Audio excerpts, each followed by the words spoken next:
share it with anybody who should be here, any Obidient who should be here, and friends of the Obidient as well, who should be part of this conversation. Let's expand the audience. Let's have as many people, as many Obedients on this space as possible, because this is a general conversation. Call it town hall, call it whatever you will, but everybody needs to be here. Everybody needs to be here, because we will talk about everything that needs to be discussed about the movements, where we are on our journey so far. So please go ahead and keep on sharing the space. Don't do it once. Just keep on sharing. Maybe after another 1 hour, you share again.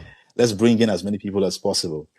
Yeah. I'm not sure the speakers have been able to come in yet. Okay, Dr. Tanko is here. Chukudi. Okay. Nazar, how are you doing? Hello, Nazar. Can you hear me, Nazar?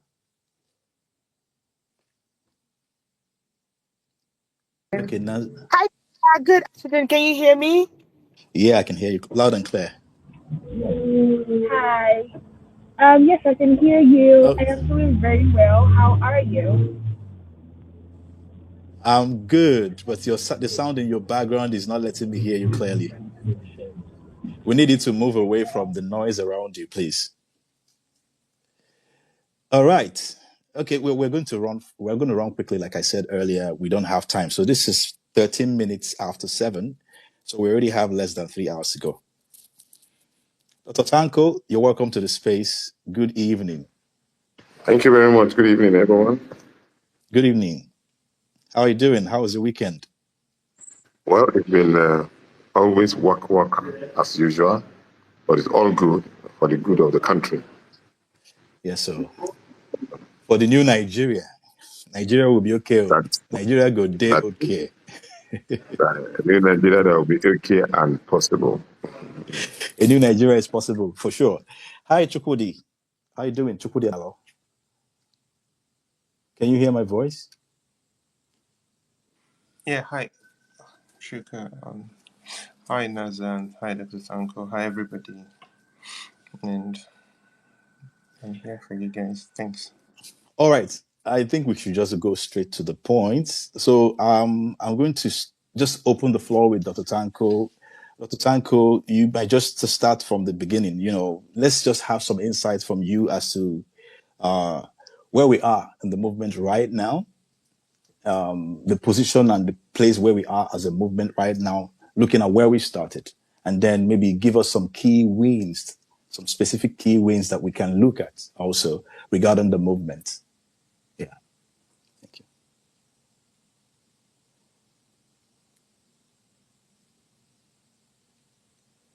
Hello? Thank you so very much. Thank you very much. And I want to thank everybody for being on the call. It's been a fantastic opportunity to engage with you and probably to share some updates with regard to the movement and the areas that we need to improve and the area that we need to engage. First of all, I must also explain that the Twitter space may not be the best of opportunity for us to discuss deep. So some of the answers that I may give and explanation that I may give may be a little bit not too elaborate for the simple fact that it's not everybody, it's not every one of us that probably may have towards a good intention or understand some of the things that we're doing, and some may be here in order to twist some of the things that we are saying and even go to press with it. So I guess every one of you will understand if there are answers that I may not be able to give you that will be too direct, but in a way explain some certain things to a certain level. So I just want us to be mindful of that. Ladies and gentlemen, the movement had its very good opportunities and very good, what would I call it, improvement as the way we are going. And at the same time, it has also had its own very big challenges as the way we are at the moment. But on my own assessment, from what we have had before, there have been a great improvement. And I'll also let you to be the judge of it. We started as a kind of an amorphous organization, but with a clear intention of where we are going. What we are demanding for, it was not a request, is to have a good country with good governance, making sure that everything that has to do with producing a country that all of us will be proud of. We never negotiated for any country that will be modeled up in terms of manipulation, misjudgment, and misappropriated in a huge way. And so every Nigerian, in terms of the youth, the aged, intellectuals, and everybody come out in their numbers to say no to bad governance, but endorses good governance. So those are the key fundamental issues that we are saddled with. And so in September, when we took over to organize and put the Obidient movement in a structural level, it was an Herculean task. When we started, we had proposals on how best to approach this particular movement. We had 3 options to deal with. We started with one. We had an issues. We had to refocus it, and then 3 times we have to refocus our attention. But we ended up right now. It's to be on record that at the moment now, the movement that has not been accepted or had people in the northern part of the country, we can say authoritatively that we have 37 states all having the established structure of the movement right now. And when I say 37 states, everybody is there, and you can feel them, you can meet them physically and all. This physical structure is no more on the tweet, is physically on ground. When you ask us to tell you who our contact persons are in every state, we will let you have them. And even though some of them who are having challenges, we are still very much together, and then everyone is up and ready to work. Secondly, we have a National Coordinating Council. In this National Coordinating Council collegiate team, we have people in every state, closely up to about 4 or 5 of each person in each of those states. And at the same time, we have directorates who are working as a collegiate team, and this directorate include political, ICT, mobilization, communication, and political. And all of these groupings are a collegiate leadership coming from some of the challenges that we faced. Some individuals who are so much interested in power play, and so, as politics goes, people who may be interested in leadership role will transactional position or interest may feel that the movement have to gratify them in certain ways, so they couldn't withstand the pressure of being a voluntarily organization.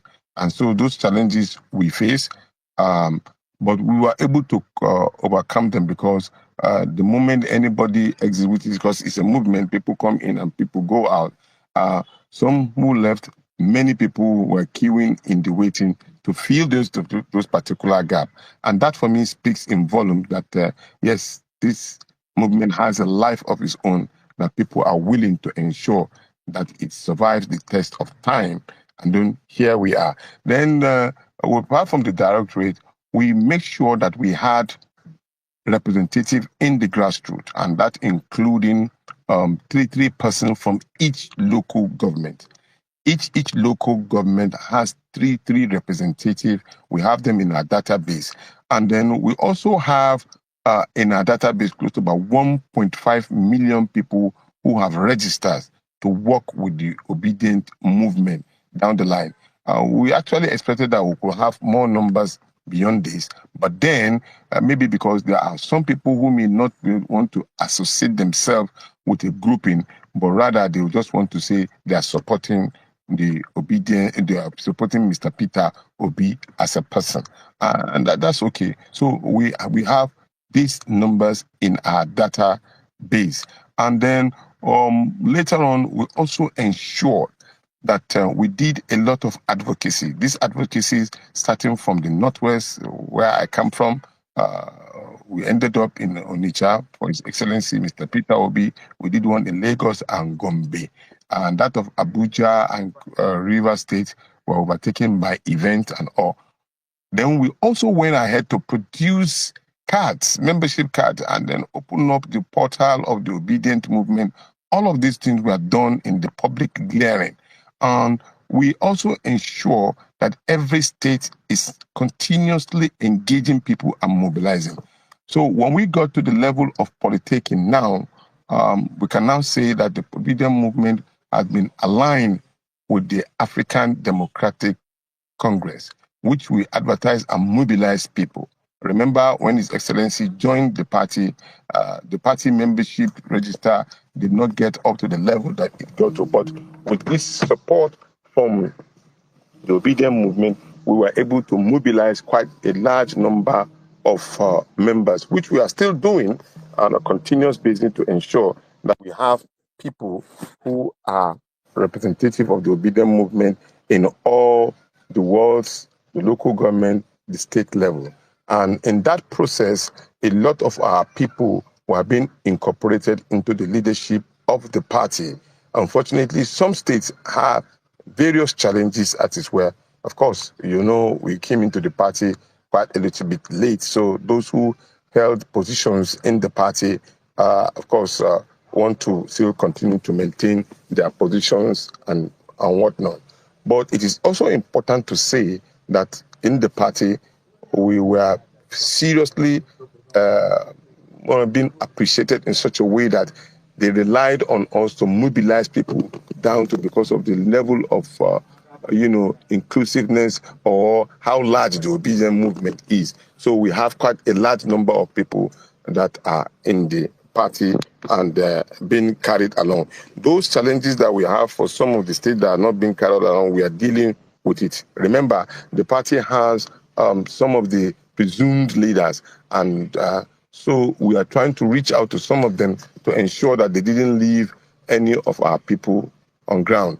At the moment now, I can also tell you that the party has also ensured that we are involved in every planning, some of the planning of the, congresses, registration, and ensuring that our people are not left behind. Yet, it's not as perfect as what we wanted, but then it could be more than what we have. And that has already been achieved. But along the line, we have people who also want to advance what is it that we have started. And that brings me to the 3 points that I've also want to talk about, which of course had to do with the integration of the members of the Obidient movement into the Congress, and then our collaboration with the recent time with the Concosia movement, and then basically the issue of funding, which is one of the downside of the Obidient movement, and then possibly those of us who want to contest elections. Now, if I'm to go into our collaboration with the Concosia movement, some of us have been on the forefront of ensuring that we have a collaboration with credible individuals who have populist agenda like that of Engineer Rabiu Musa Kwankwaso, and then His Excellency Mr. Peter Obi, in terms of education, in terms of economic development, in terms of alleviation of poverty, in terms of ensuring that most Nigerians get the good governance that all of us are yearning for.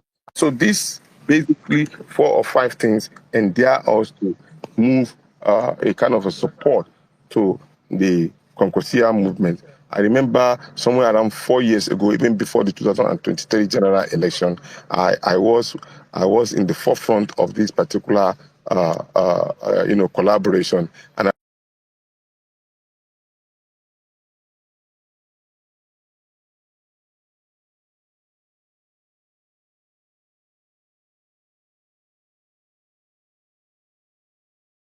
social media. I said, well, I just said that both of you can work together to get Nigeria on the right space. And so he laughed.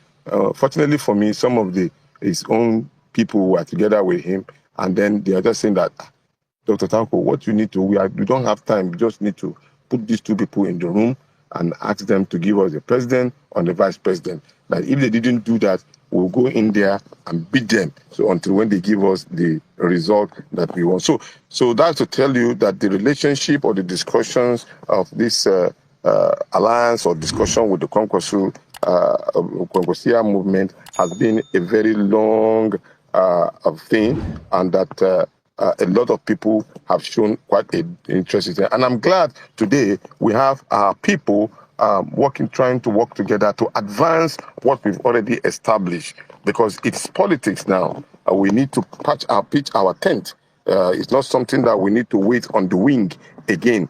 Otherwise, if we do that, probably we will not get the right mix that we are expecting, and people will still be dilly-dallying as regards to. So we are proud to say that we are making a lot of moves to ensure that the relationship between the Obidient movement and the Konkosia movement got its ground standing accordingly, so that everyone will understand that really we believe that this is the best we can get to move this country to the best and appreciable level. Ladies and gentlemen, it is good that I also mentioned to you that we are thinking very seriously that because of the level that we've gotten, it is important that the Obedient movement and our members should be able to join and contest for elections.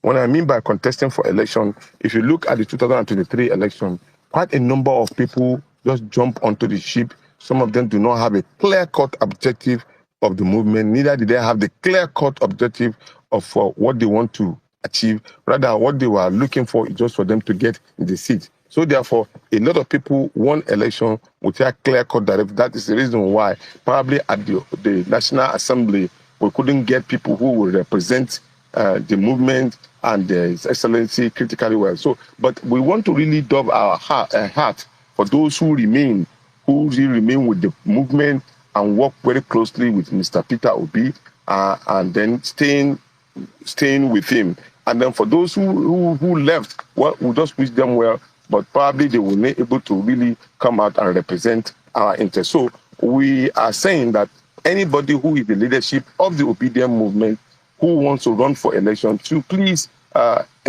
may have to excuse the movement so that he can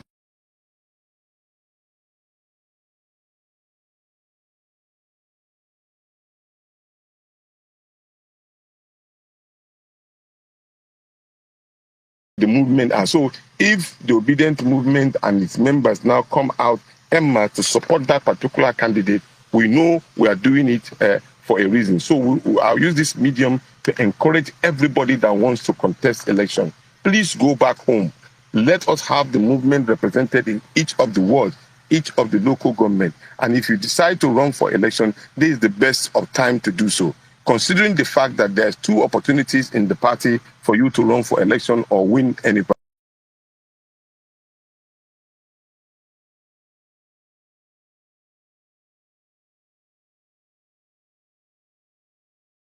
Simply means that you have to vote for the candidate of your choice at your ward level. You don't need to travel to anywhere. It is at your ward level. If you want to ensure that Mr. Peter Obi wins the primary of the ADC, and then I hope seriously that the court will do justice and ensure that the party gets its standing and will continue with all of our projects. If you really want Mr. Peter Obi to win the primaries of the ADC, you must populate and register at the polling your own.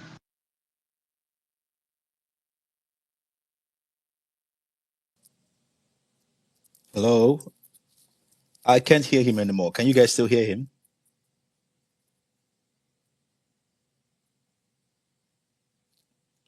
No, I can't hear him anymore. All right. I guess he got a call or something. Okay. While we're waiting for him to come back, just want to remind us again, refresh our memory. This conversation is actually interactive. It's not a one-way conversation. So, while this is an introduction that he's making, he's just giving us like an update, to provide details about as to the position of the movement right now. But thereafter, we'll have Dr. Chukwudi and I'll also provide some insight into where we are regarding the structure coming from the operations director as operations director. So we will take his own point. Then after that, after his submission, then we can take some questions to engage all the things that have been discussed. And then other questions regarding other areas that were not mentioned. Like I would have liked to engage Dr. Tanko a little bit about some of the challenges that he mentioned, regarding the movement, the challenges that we're facing right now, even the ones that people may not see publicly but exists and could be some of the bottlenecks that are in the way or in our way. But he is engaged. Okay, he has requested again. He was thrown out of the space. All right, Dr. Tanko, you were speaking before. I think you got a call and was knocked out of the space. If you could round up your point, then maybe I could engage you with some questions and then we'll move to Chukwudi and Alo. Can you hear me?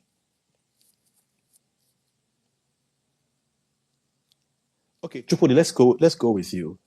Could you give us some ideas about where we are now in terms of the structure of the movement? What is it becoming? What is the form or what is the shape so far? How does the coordination and the framework, how does it work? And Dr. Tanko mentioned about the strength of our membership now. Maybe you could provide some insights regarding that and what we need to do to strengthen the size of our membership, to expand the official, in quote, membership of the Obidient movement. Yeah.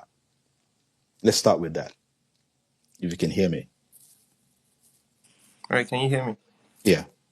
All right, hi everybody, and thank you for this opportunity. So,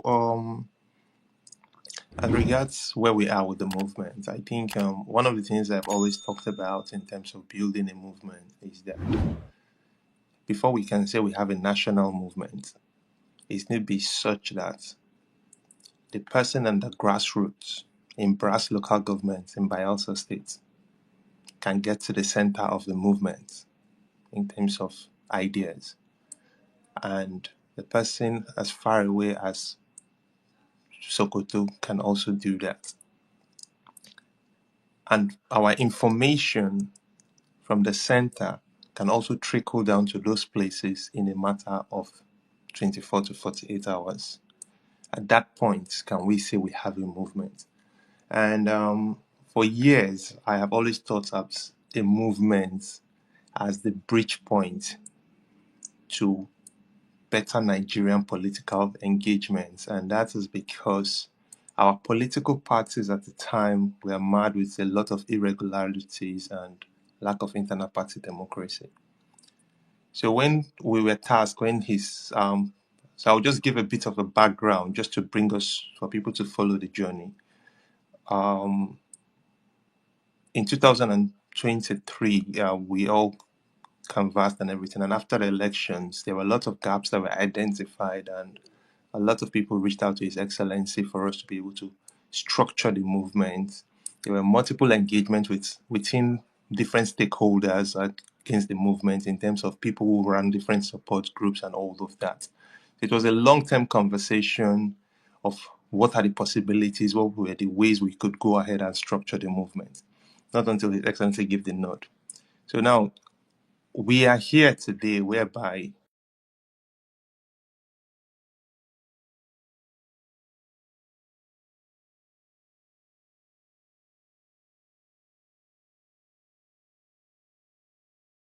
Global Coordinating Council, and when we talk about the Global Coordinating Council, we're saying it's more of the highest decision-making body for the Obidient movement.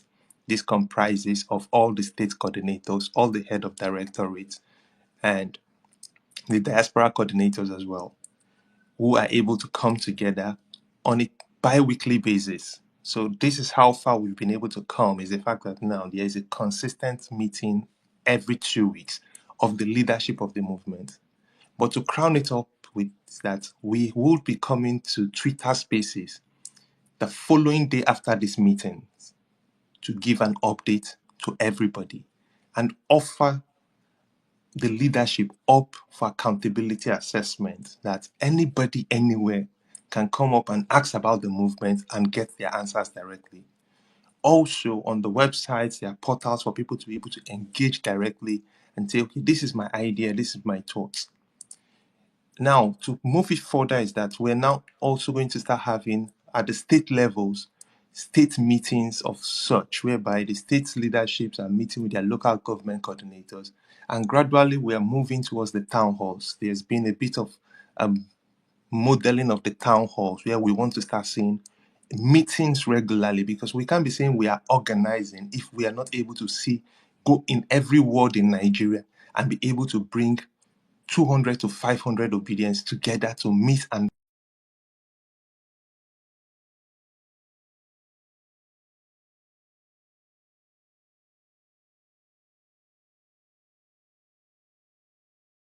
could do a lot of things.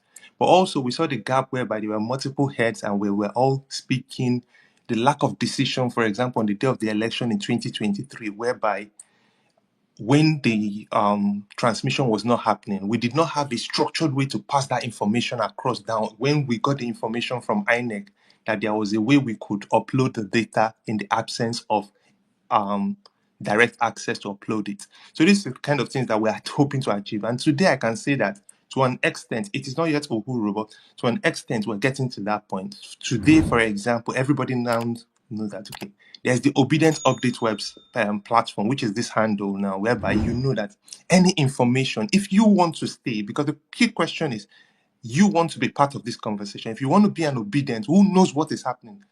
You don't want to continue to say, I don't know what is happening. Then there are certain things you also need to do. And we are creating all these portals. The Obedient Update is the official communication channel for the obedience. That anything that you want to know that is happening is on the Obedient Update. And where you can also hold us accountable is on the Obedient Update. In addition to that is the fact that the website, as I speak to you today, we finished designing the apps. The only thing we're going through is the legal processes to get them uploaded to the various iOS platforms. So the Google Play Store, the Apple Play Store, Apple stores. So we are just in the process of doing that. What that is also going to confer to us is that when you go into those platforms, you would see all your leaders. There's a chat function where you are able to chat with your local government coordinator, your state coordinator. So this is what we're trying to say when we say building a structure beyond like what Dr. Tanko has said, as right now in across the states, across all the local governments, we have our presence in terms of human beings, in terms of persons who are coming together, is the fact that we are connecting all of this together such that we can interact with ourselves. We can be able to know that if where you're sitting, you decide to come up with an idea and say, I think this is what the obedience should do. You have a channel by which that idea can travel all the way to the center, be decided upon, and the feedback and implementation gets back to everybody that will benefit from it. So that is where we are now. And for me, that is what we call building a structure. Are we all done? No, there's still a lot of improvement, but we want everybody to continue to bring in. And that is what we're saying. The loop has been created. This is the major goal we've achieved so far. Can everybody now join this loop for us to expand and continue to grow and strengthen this loop continuously? So that's what I'm going to say as per where we are at the movement in summary. Thank you. All right, thank you for that. Dr. Please, can I conclude on my thought? Sorry, I got yanked Yes, off by the yes. network. Yes. So, Go ahead. what we also did was that we also had what we call a hybrid organization. What do we mean by hybrid? That there are people who still believe that the support group should be left existing. So, in one of the programs, His Excellency, my humble self, also aligned with that fact, and we gave a certificate of partnership with almost close to about 2,000 plus membership of support groups, and expecting them to be well coordinated under the leadership of Malam Ibrahim Abdul Karim.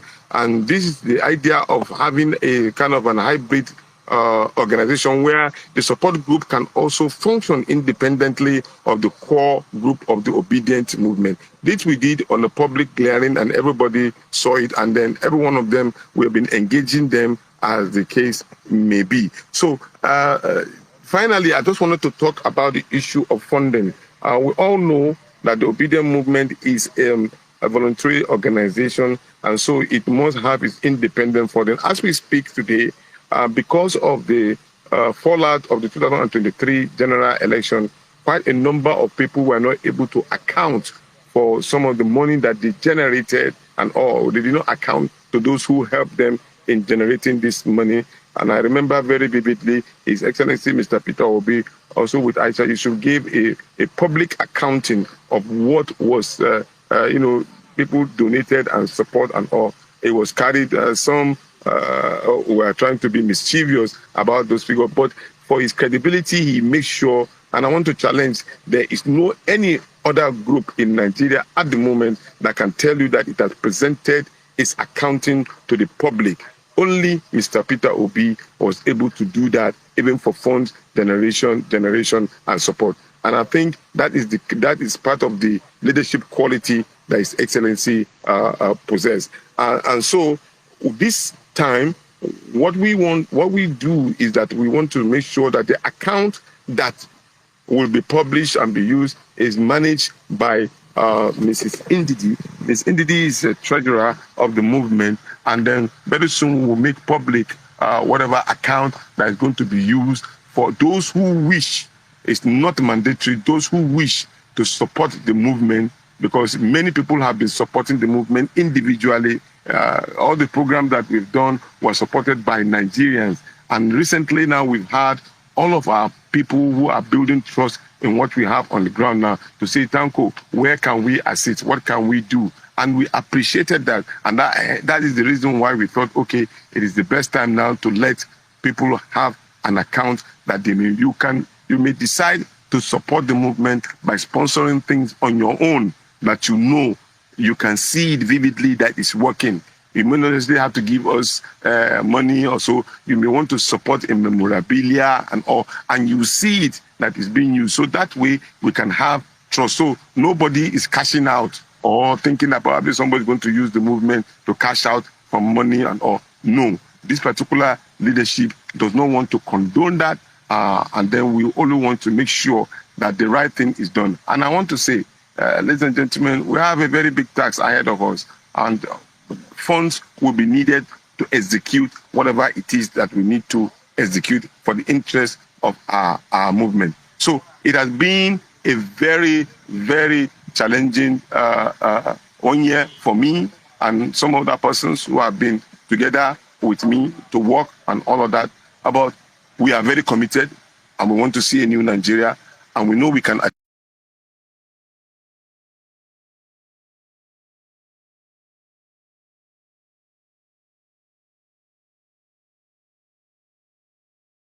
give room for improvement in the areas where we are falling short of what we are doing, but also know that it is a collective work. It is not an individual thing. One person cannot achieve. We have a very bad situation in our country, decayed to the core.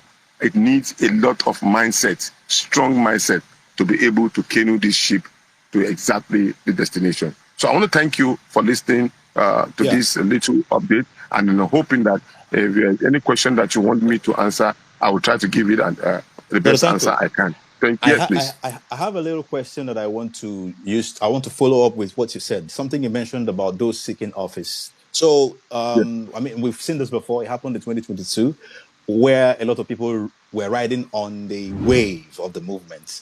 This time around, we want to make sure that we have good governance coming from the people who are coming with the Obidient movement. So, what are the modalities that are being put in place this time around to ensure that the people who emerge from amongst us are credible, competent, and people of notable character, so that we can represent us truly and provide that dividends of good governance? Okay. What we did with the leadership in the state, we settled that responsibility of collating names and those who have shown interest, so that we can know those His Excellency will work with. under Mrs. Salma.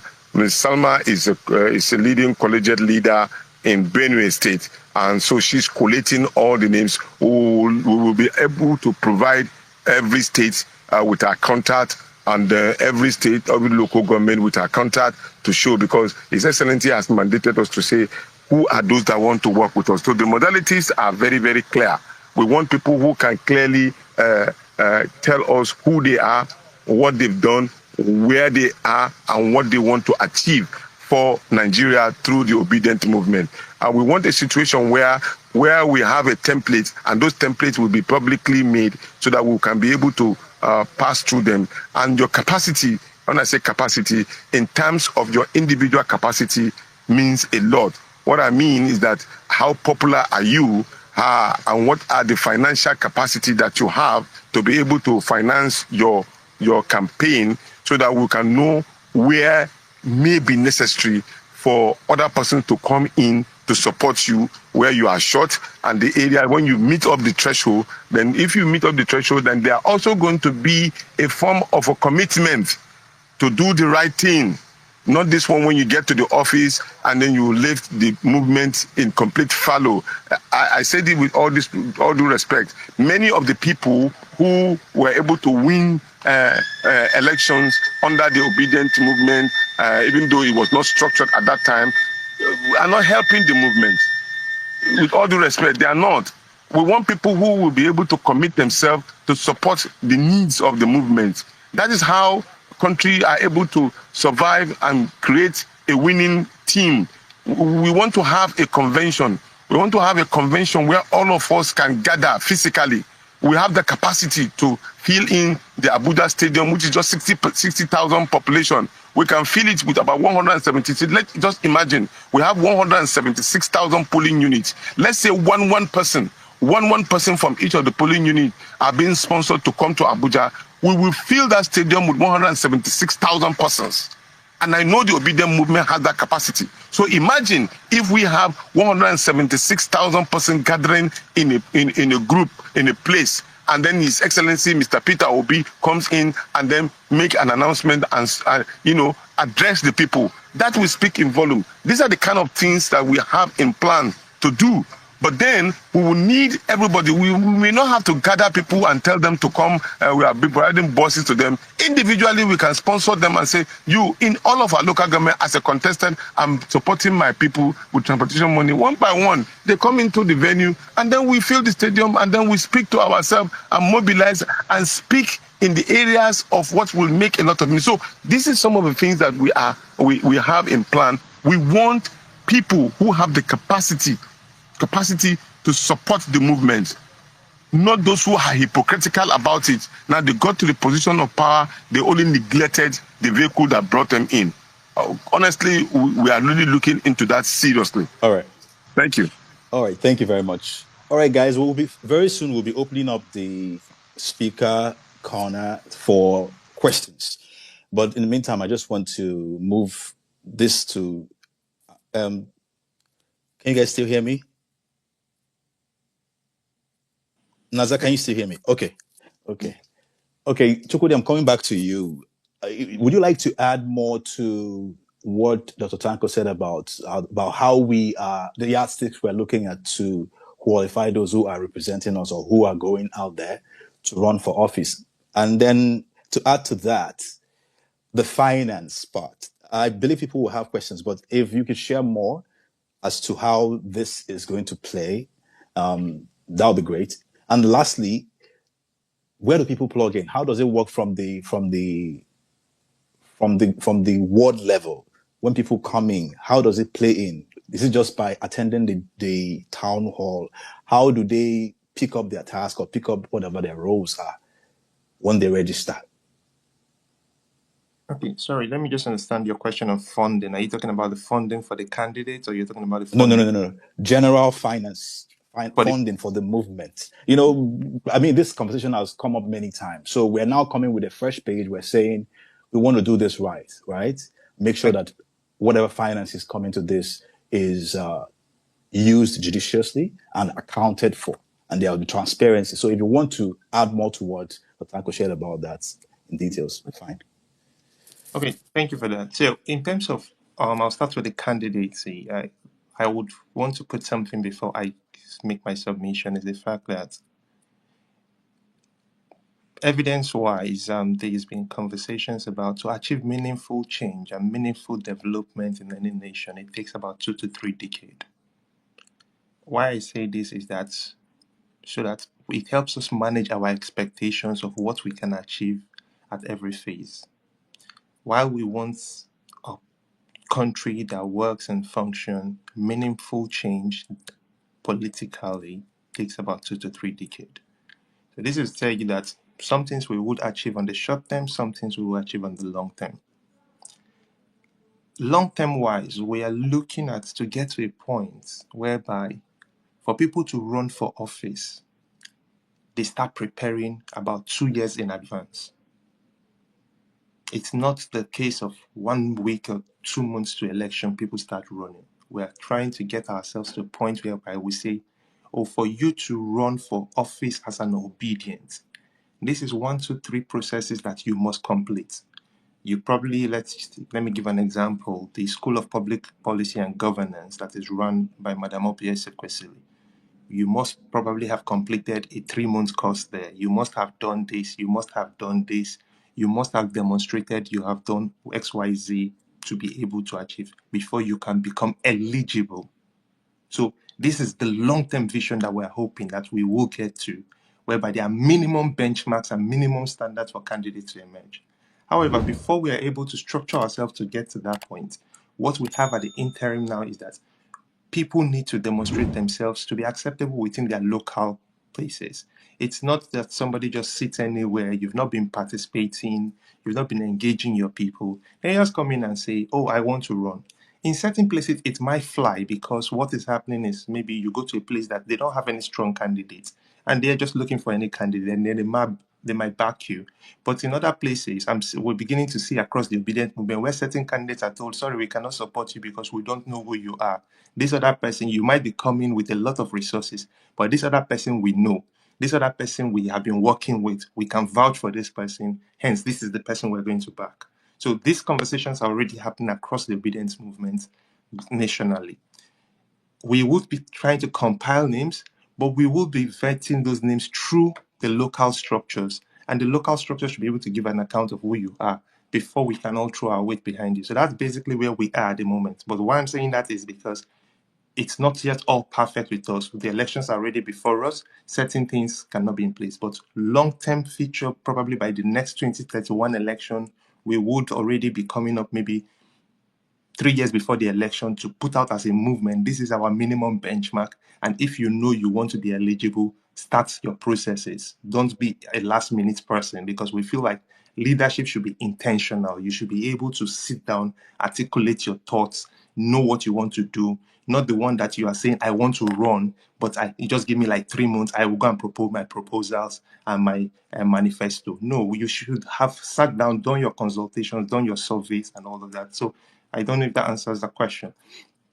In second question that you asked is about the funding. Now, with funding, one thing that happened in the last election, because we had multiple heads, everybody getting funds to different points. Now, there are certain things that are established, which certain events have demonstrated to us.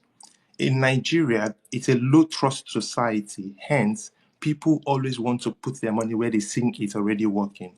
We saw a typical example with NSAS, whereby immediately people could see that the funds were being utilized for something. We saw the massive input. But on a layer to that is the fact that Nigerians and their tech usage do not particularly enjoy clicking multiple times. So if Nigerians have to do a tedious process of verifying who it is that they are giving their money to, then you might lose a lot of support there because people will be like, oh, I'm just sitting on my phone now. I see this thing. Oh, it's a good idea to support, but oh, I need to now check whether this is a valid organization. Who is this? But if we're able to do that pooling as a unified structure where we say, okay, this is the central purse we are pulling money into.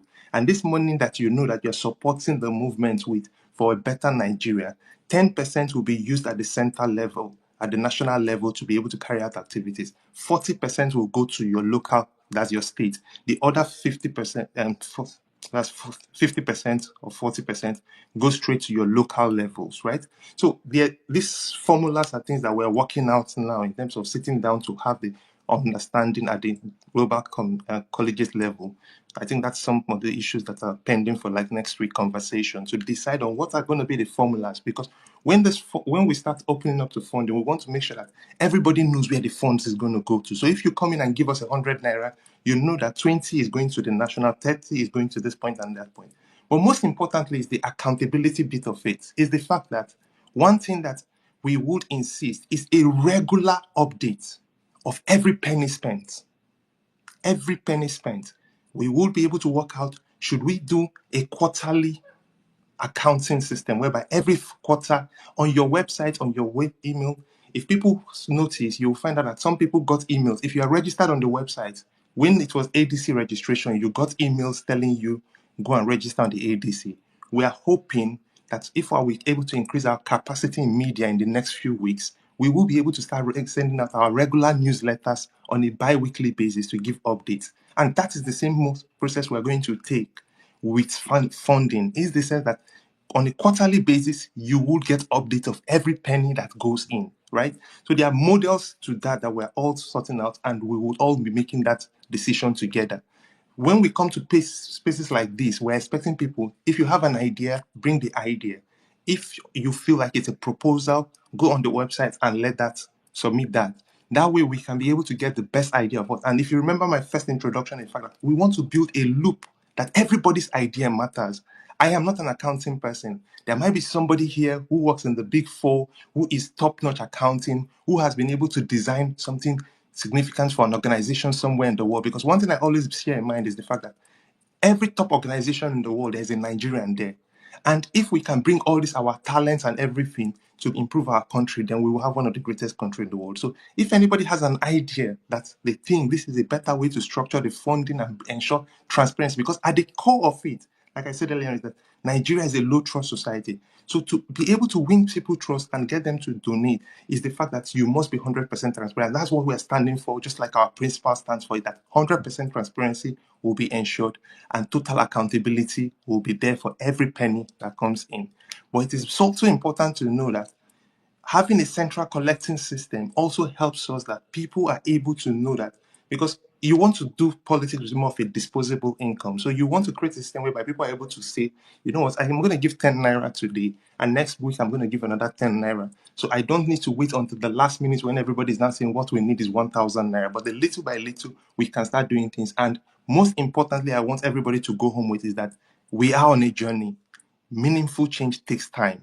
But if we all stay together, if we don't continue to divide our efforts, if we all pull together, it's like having your 5 fingers poking at something. If you bring it together and make a fist, you'll make a good thing. So that's the thing about funding, is that transparency at the core of it and total accountability. But most importantly is that there's a transparency of the whatever is going to be used with the money. That's about funding. Sorry, your last question, I can't remember what you said. Okay, that's beautiful. I was talking about how this Okay, how people can participate. how That's going to be. participation works from that one level when they register. After I go to a website or the app to register, how am I integrated into the ward and the ward structure, and for me to participate in whatever that I have to do there?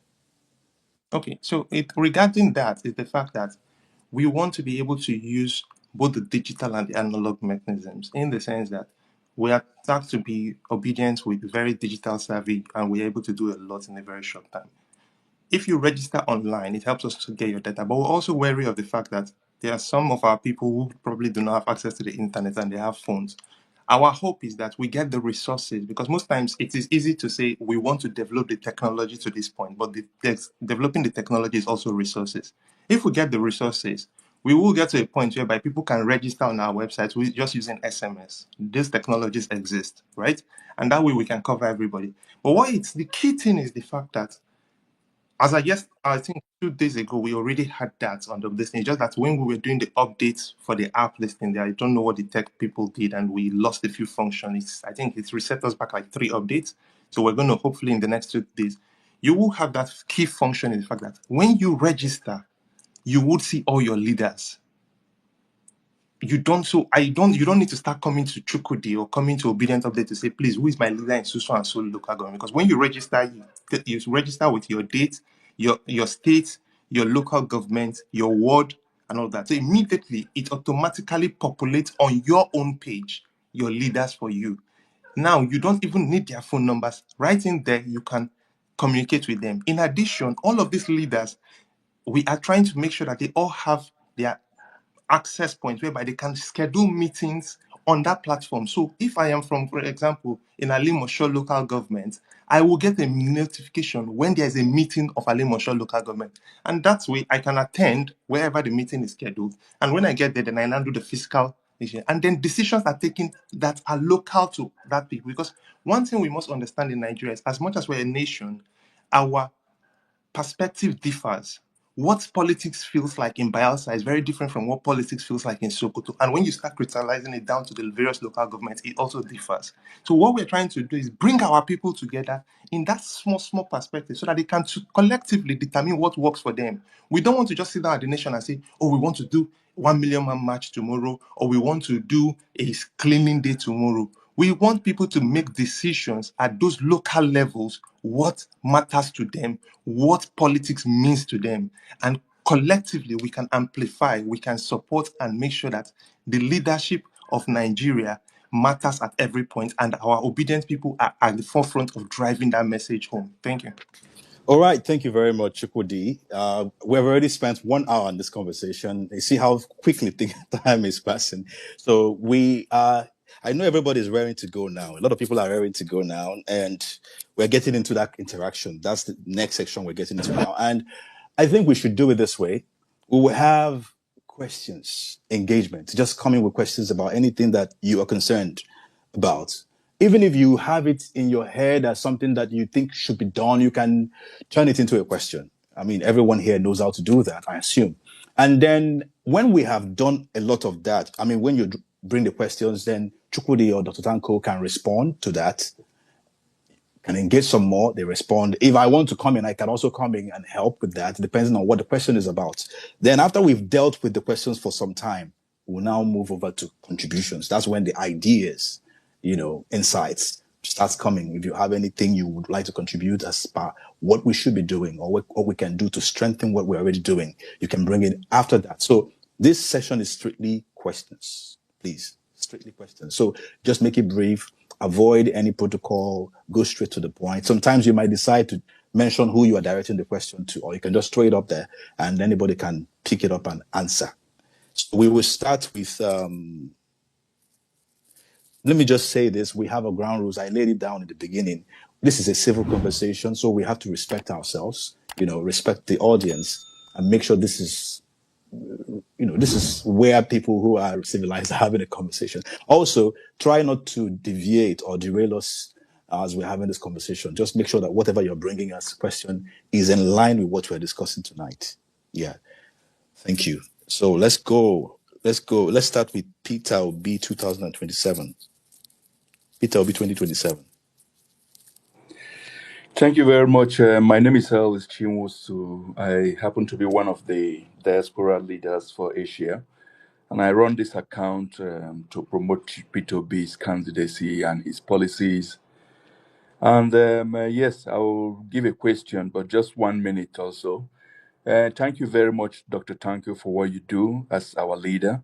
And thank you, both everybody who's been working with you. There's no doubt that the Obidient movement represents the most credible citizen-driven political force in Nigeria today, which is centered around P2B's leadership value, a value we hope will bring in not only a new government, but a new Nigeria that is possible with a new mindset.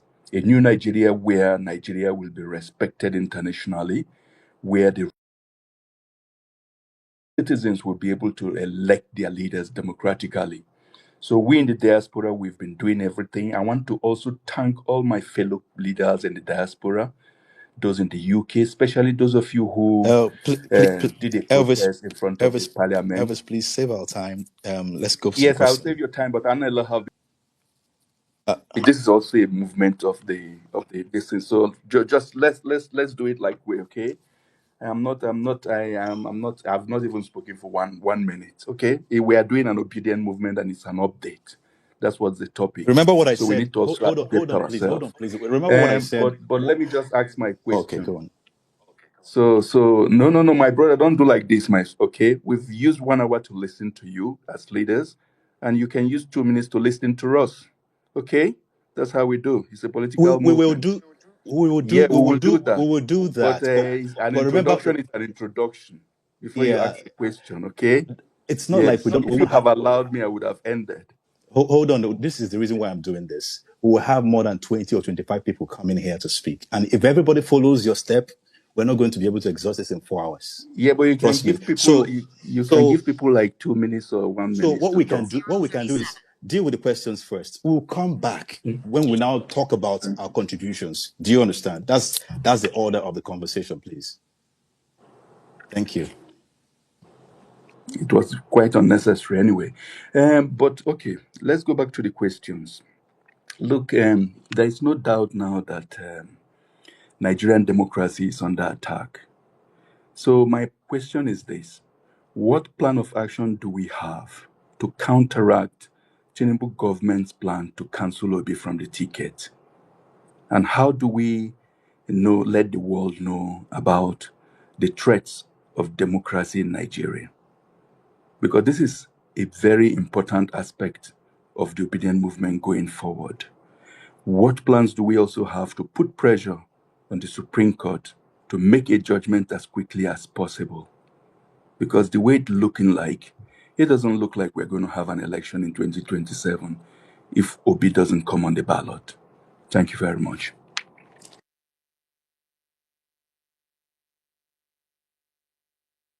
All right, who would like to respond? Dr. Tanko, would you like to respond, or Chukudi? Okay, so I'd just like to comment because there's something I think we want to try to do to structure these conversations to help everybody. Because if we don't structure, see, then we will just talk and it's all over the place. Today is more of an update of the movement in terms of actions and all that. And I'm appealing to people who are leaders in the movement. You have the opportunity to do the Global Coordinating Council meetings and all of that. Your questions, you have enough time to engage with the leadership. Most of this space, these public facing spaces, are going to be full people who don't come to these meetings, who do not have this thing. So that's something I feel like if you're a leader, you have we have meetings where we discuss as leaders. Let's not take the opportunity for other people to do that. So that's something I just want to put out there in All right. terms of the question as regards what are we going to do? The pressures are out there. There's a whole plan to be releasing some letters and all of that. But why we also have the diaspora councils and all of that is what we saw in the last week. I think there was a conversation about the protest that was held in London. We are mobilizing to have all these pressure points because there are multiple pressure points you can use. You can use the media, you can use government connections and all of that to be able to put pressure on the country. However, those things are quite limited. We're still doing the process of going to courts and all that, but can we put pressure on the judiciary to be able to ensure that the right things are done? Yes. However, do the principal and all other leaders of the opposition also have other plans up their sleeves and all of that? All of that is in the process. So that's just in a nutshell. I'm not giving out too much about this action, but most importantly is I would appreciate if we can keep to the topic of the day, which is where are we with the movement today? Thank you. All right. Thank you. Thank you for that. Let's go straight to Maverick. Maverick, you have the mic. Go for it, Maverick. Maverick, can you hear me? Okay, let's go to Nati. Idoko Nati.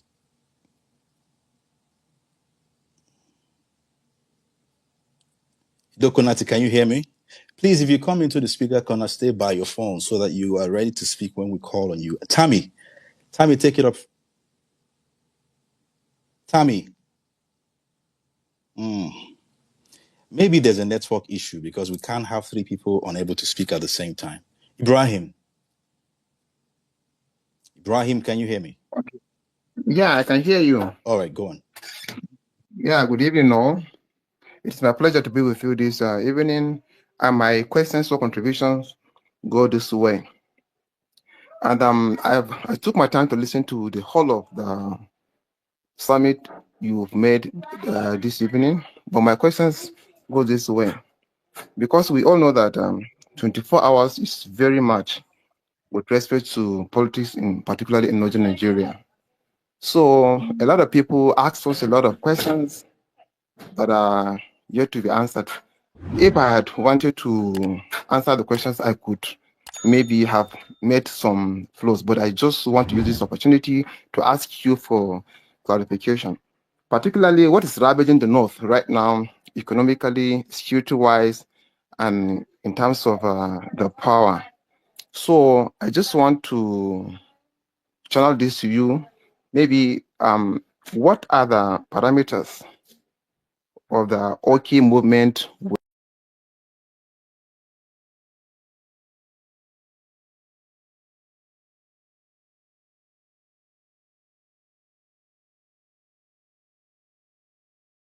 it will be fixed, it will be that. But what are these step-by-step procedures that will be followed in doing that?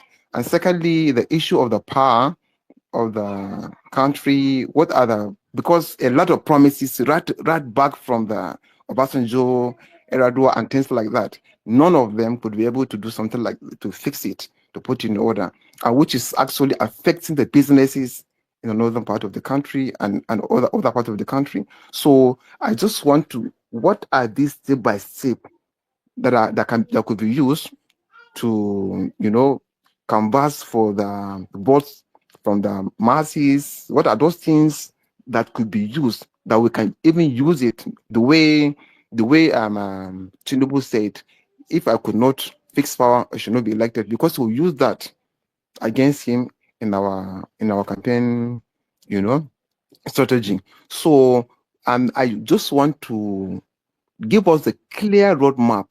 What and what do we have for us to fix security, the issue of power, and the economy? So these are my questions.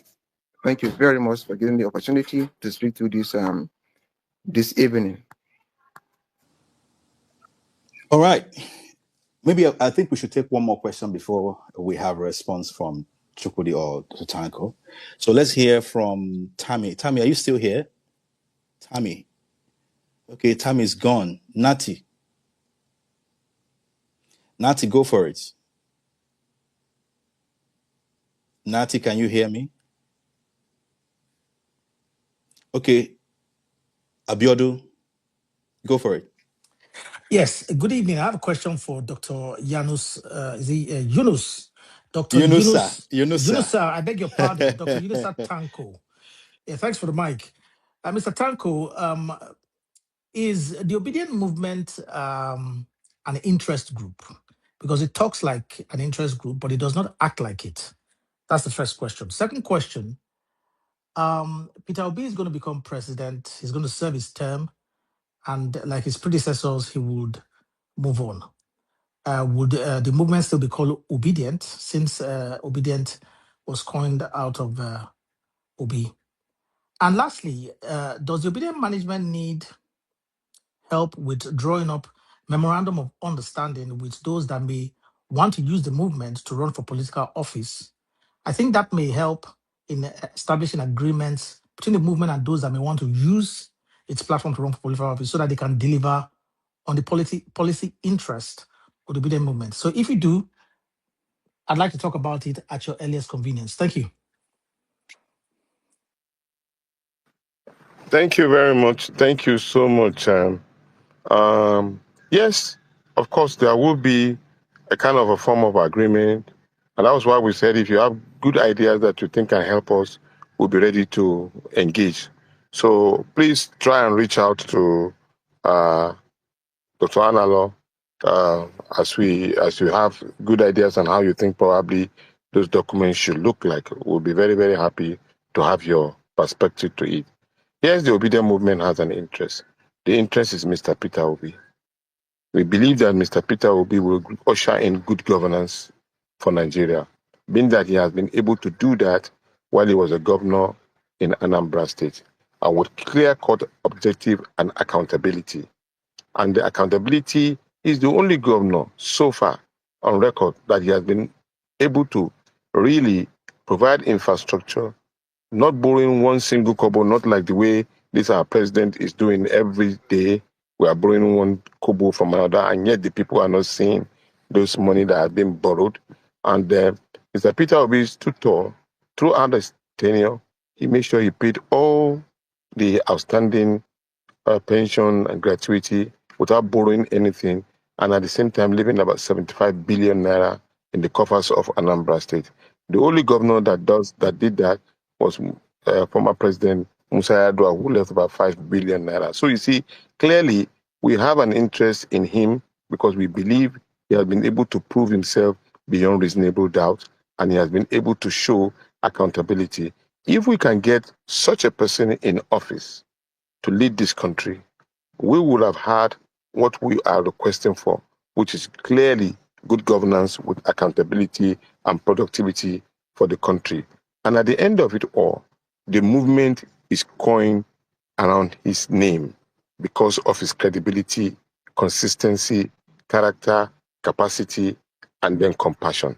So these particular 5 guiding principles of the 5 C's will help us to mediate some of the activities of his character even after he has become president and left the office. The truth about it is that the movement remains because it's the movement of clear-cut philosophy and idea that others will take over from what we have been able to establish. So that way, it will be something that will continue for the interest of Nigeria, not a one-time, one program thing. No, it's a continuous thing that we want to establish for the interest of the country.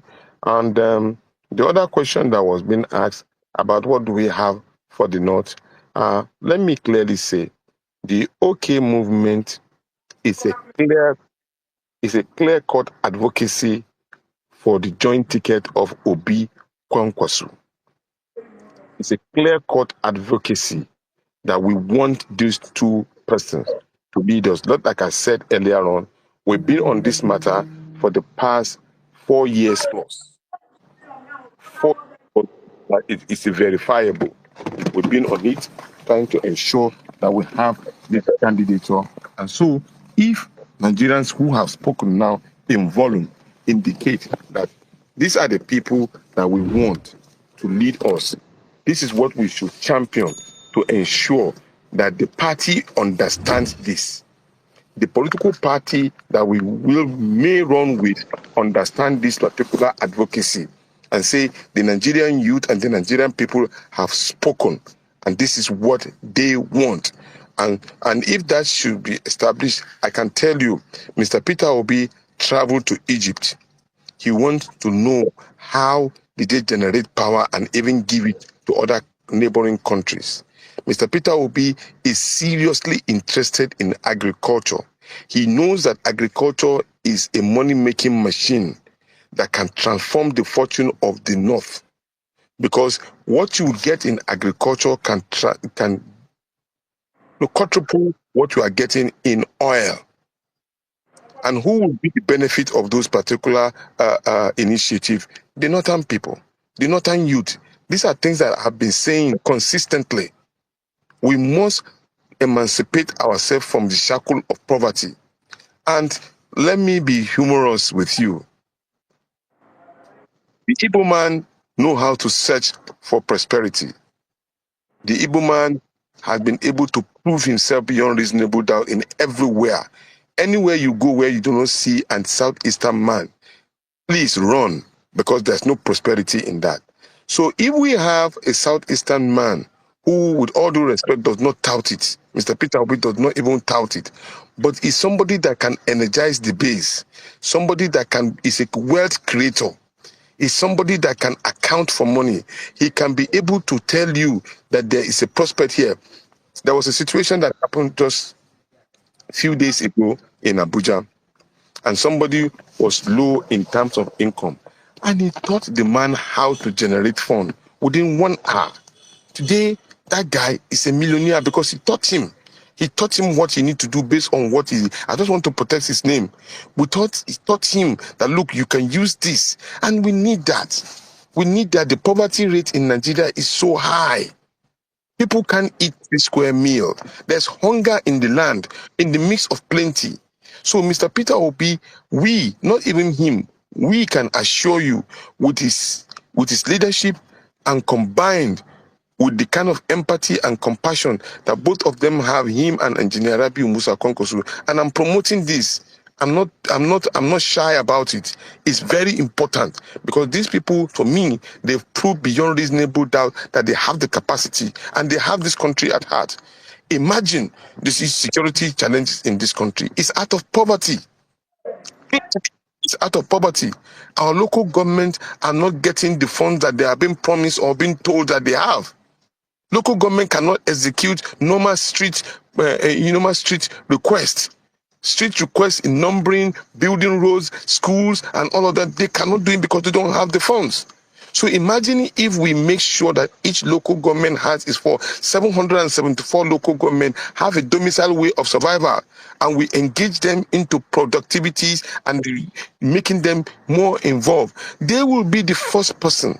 They will be the first people to protect their interests because majority of their children who may be involved in this heinous crime will not be involved in it because they have something to protect. Simply 50% of insecurity has been taken care of. And those are the things that he wants to do. So All right. clear cut, yes. So clear cut, you have a person in him who have understood, just like Bala Muhammad has said, he understands the economy and he's able to bring in good governance to our country. All right. Thank you very much, Tanko. All right. Let's hear from Ken Sola. Ken Sola. Sorry if I didn't pronounce your name correctly.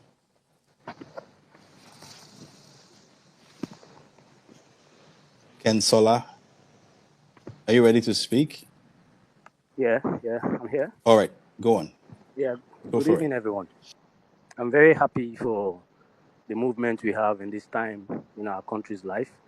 And I'm also happy for the fact that we have brilliant minds here that we want to push our country to the destination we desire. Now, my first question will be this. The way the things are going right now in our polity, based on the current people.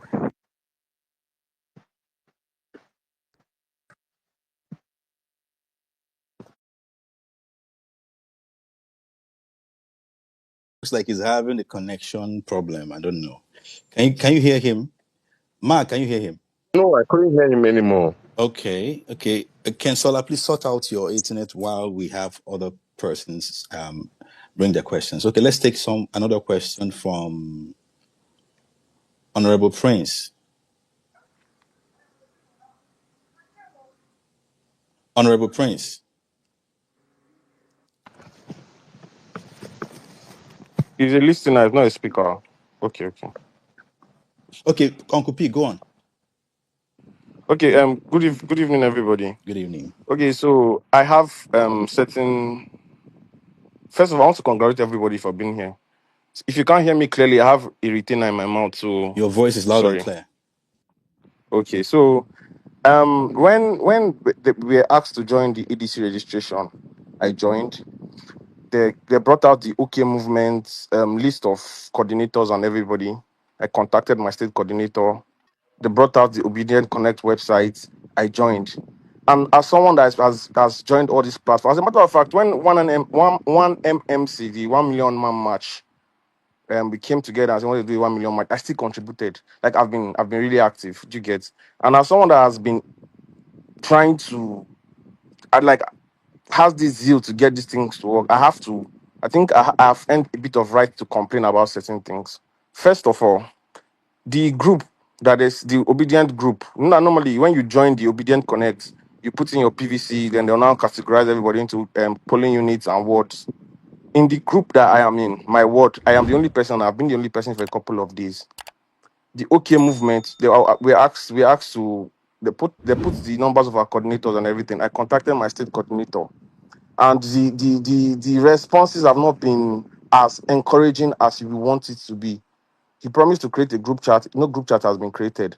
What I'm trying to say is that things on ground. I'm telling you now, as somebody that has been actively taking part in this. I'm telling you as like an outsider or somebody that is against the movement. I am for the movement. As a matter of fact, that night that they said Wiki wants to shut down our venue. That night around 1, I was there with their Mama P and the rest. I'm trying to tell you, like, there's a bit of disconnect between what we are doing online and what we are doing offline. Will I say it's not translating? Do you get, because iron sharpens iron. I stay in a particular area and we have not been able to mobilize from online for me to meet anybody offline. Do you get? Okay, today I went out to argue and Hello, even talk to a certain. hello, Uncle P. Can you hear me? Would you like Hmm? to present this as a question? If you have any question within this, could you land with it so we The can move? question is how. Let me just summarize if I'm talking too much, because maybe I'm talking a bit too much. I'll just say this. I'll say this. Is there a way that we can translate from our online presence, which is a very strong presence, to offline? Because I need to start getting in touch with obedience offline. I Okay, have that is what I want at this moment at a word okay, level. Yes, thank you okay, very much. okay. I'm very happy to meet you. Okay. Extremely happy to meet you, Okay, I and saw you at thank the you for. convention. I could not.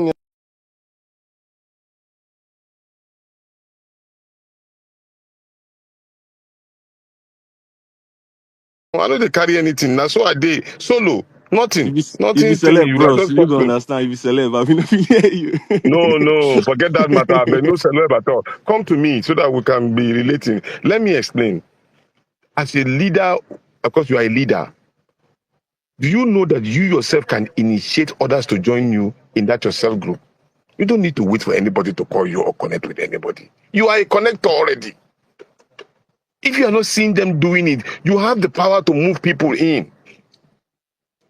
Do you understand what I'm saying? Every one of us are leaders. All of us we are doing mobilization. Nobody should stop. That's why we are not gagging anybody.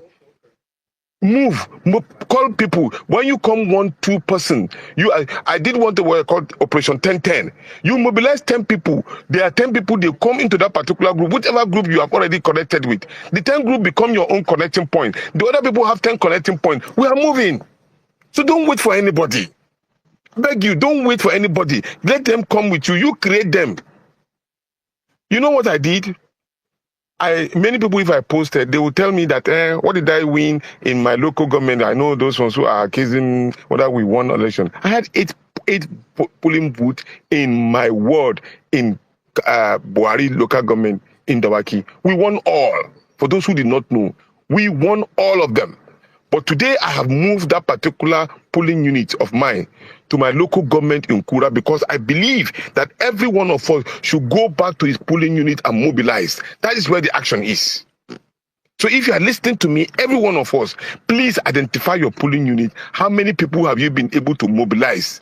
Record them, put them into the group. That is the way to go to mobilize. Nobody will do it for you and tell you come and do. No, you do it. If you have competition of people who are doing it, join together and make it more stronger. Today, I've been able to move that my polling unit back to my village. And I can tell you, by the grace of God, I will win that polling unit. I pray to God, the way I'm mobilizing, I will win that polling unit, even around it. So that is the way. It's not an individual thing. It's a collective thing. Go back to that ward and mobilize around that polling unit where you are and put them into the system. Thank you. Well, can I just come in here? So I All right. just bring some OP, and thank you very much for that your question. Now the thing is, like we said at the beginning of this conversation, we're building. Now we have state coordinators, we have local government coordinators. The reason why we're coming to this space is because of things like what you said. Now, Dr. Tanko is one person, I am one person. We cannot be in every local government at the same time. But everybody can be in different places. This is why we're opening up this mechanism. This whole idea of hosting a regular update is to open up, because somebody in one local government can be saying, oh, I am organizing, I have these numbers. If you ask sometimes and be like, but we're not seeing it on our database, the person will be like, oh, not everybody has mobile phones and all of that. Now, but the fact is, we are opening up multiple channels to hold everybody accountable. This is no longer a time to hold position and be just talking. There are metrics to check everybody now. There is going to be ways to say, okay, how many meetings have you held? How many people have you mobilized in the last week? As we're talking about funding, our funding is going to be tied to activities. So we want everybody to sit up and everybody to be actively working. So your feedback is very much noted, but it's something that we all already know. And this is why we're bringing in all these measures to get everybody on board and get a proper loop. That local government that there is nobody working, but somebody is claiming that they are working, we can pick them out, identify them on this. Then that brings me to the second point of what Dr. Tanko has said. You are a leader in yourself, in your own right. You have people around you. If that's where you live, even if it's all the gatesmen and all of that, you start mobilizing. Nobody says you cannot be the state coordinator. The point is show capacity so that tomorrow, if that person is found wanting and removed and say, okay, this person is no longer capable enough, let the people there now say, Uncle P is the person that can mobilize us in this local government and it's the person we want to lead. So it is the fact that, like you said, iron sharpens iron. We want everybody to participate.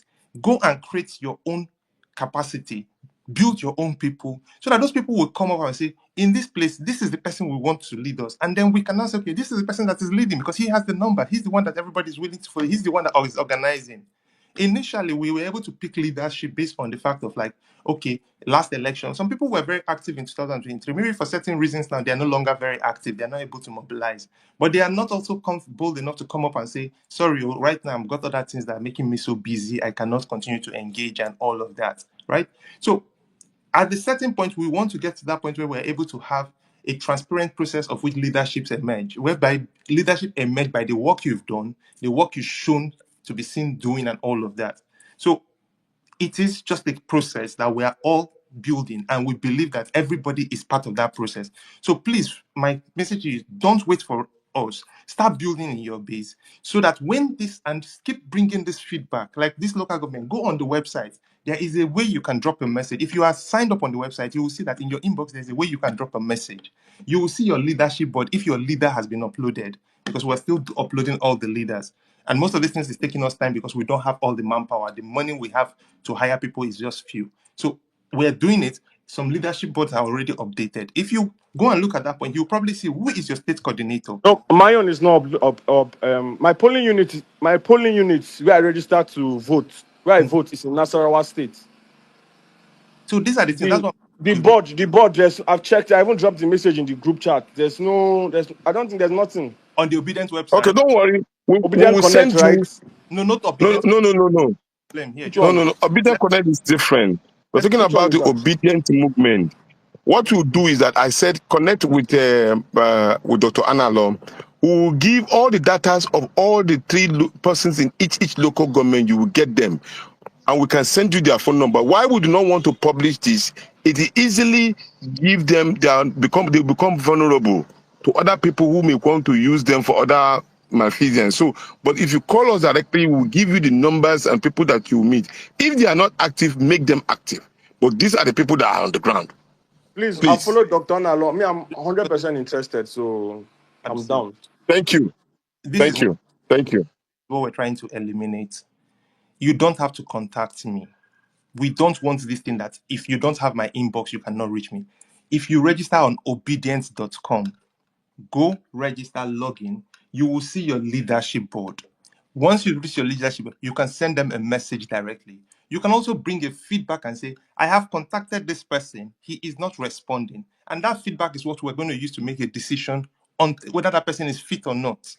It's not you can contact me, I will help and all of that, but we don't want it to be you must know somebody to get what you want in the movement. We want to create what we say we create a structure is that anybody anywhere should be able to have access without knowing anybody. You don't need to know anybody. You don't need to reach out to anybody's inbox or this thing. We want you to operate through the official platforms where we can work with. It is obidient.com. Any other platform, any other person is giving you, they are creating whatever they want to do. Like we said, different people can create this. Obidient Connect is created by a certain group of people. They are also valid. They are So, supporting their. so sorry, excuse me. What website are you talking of in particular? Because I just tried obidient.com. It's S. not There's an there. S. I tried Obidient There's an Movement. S. Obedient. It will come on Okay, the please, because you have to unify it this will come on thing. the jumbotron Obidient, shortly. can, Just you can can we click, get out of the jumbotron, please? click on the profile. Actually, it is this profile, the And Obidient OK go to the profile. bio. Yeah. So please just click on the profile. Click on the bio. It's in the bio. We're And let putting me it just on the one as well. on the jumbotron add to that is the fact that there are different things happening within the movement. Now, Mr. A comes in and creates a platform and all of that. They are doing what they want to do. But anything that has to do with obedience, please, it is going to be officially said from the obedience update. We're trying to create a seamless structure of information. If we say this is where we're going to be doing XYZ from, it's going to be released on our website, on our platforms. It's going to be posted on our website. It's going to be sent as emails out to everybody's inbox so that everybody gets the same information. Because what we've noticed is there's a whole lot of sometimes misinformation. Oh, this person is this person is that. Please let us try to rely on the official channels. Our website is obedience.com. Our Twitter official communication channel is Obedience Update for now. The next thing that we're hoping to roll out is the regular bi-weekly newsletters. We are appealing for volunteers. If you go on your platform, you will see where it says you can volunteer with us. You can, if you want to also run for office, there's a form for you to complete so that we can get your details. So all of these things we are creating and we're trying to design this thing to be seamless, that you do not need to start looking for Chukwudi's inbox or Dr. Tanko's inbox or my phone number. Just go through the official channels. Thank you. All right. We're going to move this a little quicker. But before then, I would like to apologize to Peter Obi 2027. I didn't mean to gag you, and I'm sorry about how I came across. I want to also appeal to everybody. Please be patient with us. Be patient. We're just trying to have this conversation in a manner that is organized. So in the next 22 minutes, we're going to move to contributions. So we have just 22 minutes to exhaust the questions. So please make your questions as quick and snappy as possible. And then for the speakers, please make your responses also as precise as possible so we can maximize the little time we have. Thank you. Let's move to Egbezo. Okay, sorry, Honorable Prince. Honorable Prince, go on. You have the floor. Yeah, good evening, everybody. Good evening, Honorable. I thank everybody for this great opportunity. Yeah, my question simply goes to the primary election that was mentioned earlier through different words. Some of us that came through Labour Party, just taking my word as an example, when we came in, I tried to incorporate with them. I noticed the clique were from PDP, former PDP that joined ADC. They already had structure. They moved from PDP to ADC. Then during the congresses, they said nothing is changing. They are still going to maintain this structure. So my question is, if they actually maintain this structure, and I know it happened all the way from all the wars in Imo State. I know the same thing happened every ward in Imo State. So it means we have a sort of a hold by this set of team in our ward and in our states, and I don't know how it is in other states. So if this primary election has to be done in different wards, direct primaries, as said, my question is, how are we going to deliver P2B? Because it's going to be difficult. So when we are seeing persons like Atiku being more stronger, with boldness, I think something is giving him boldness. So if this Congress was done like this, and it was just, I was monitoring it, I started from wards to from units, everything were just with I'm not saying they are not my people. Yeah, they are my people, they are my friends, but there's nothing I could do than allowing them. So my question is, how are we going to deliver P2B in primaries if it is direct primary and not consensus? Thank you so much.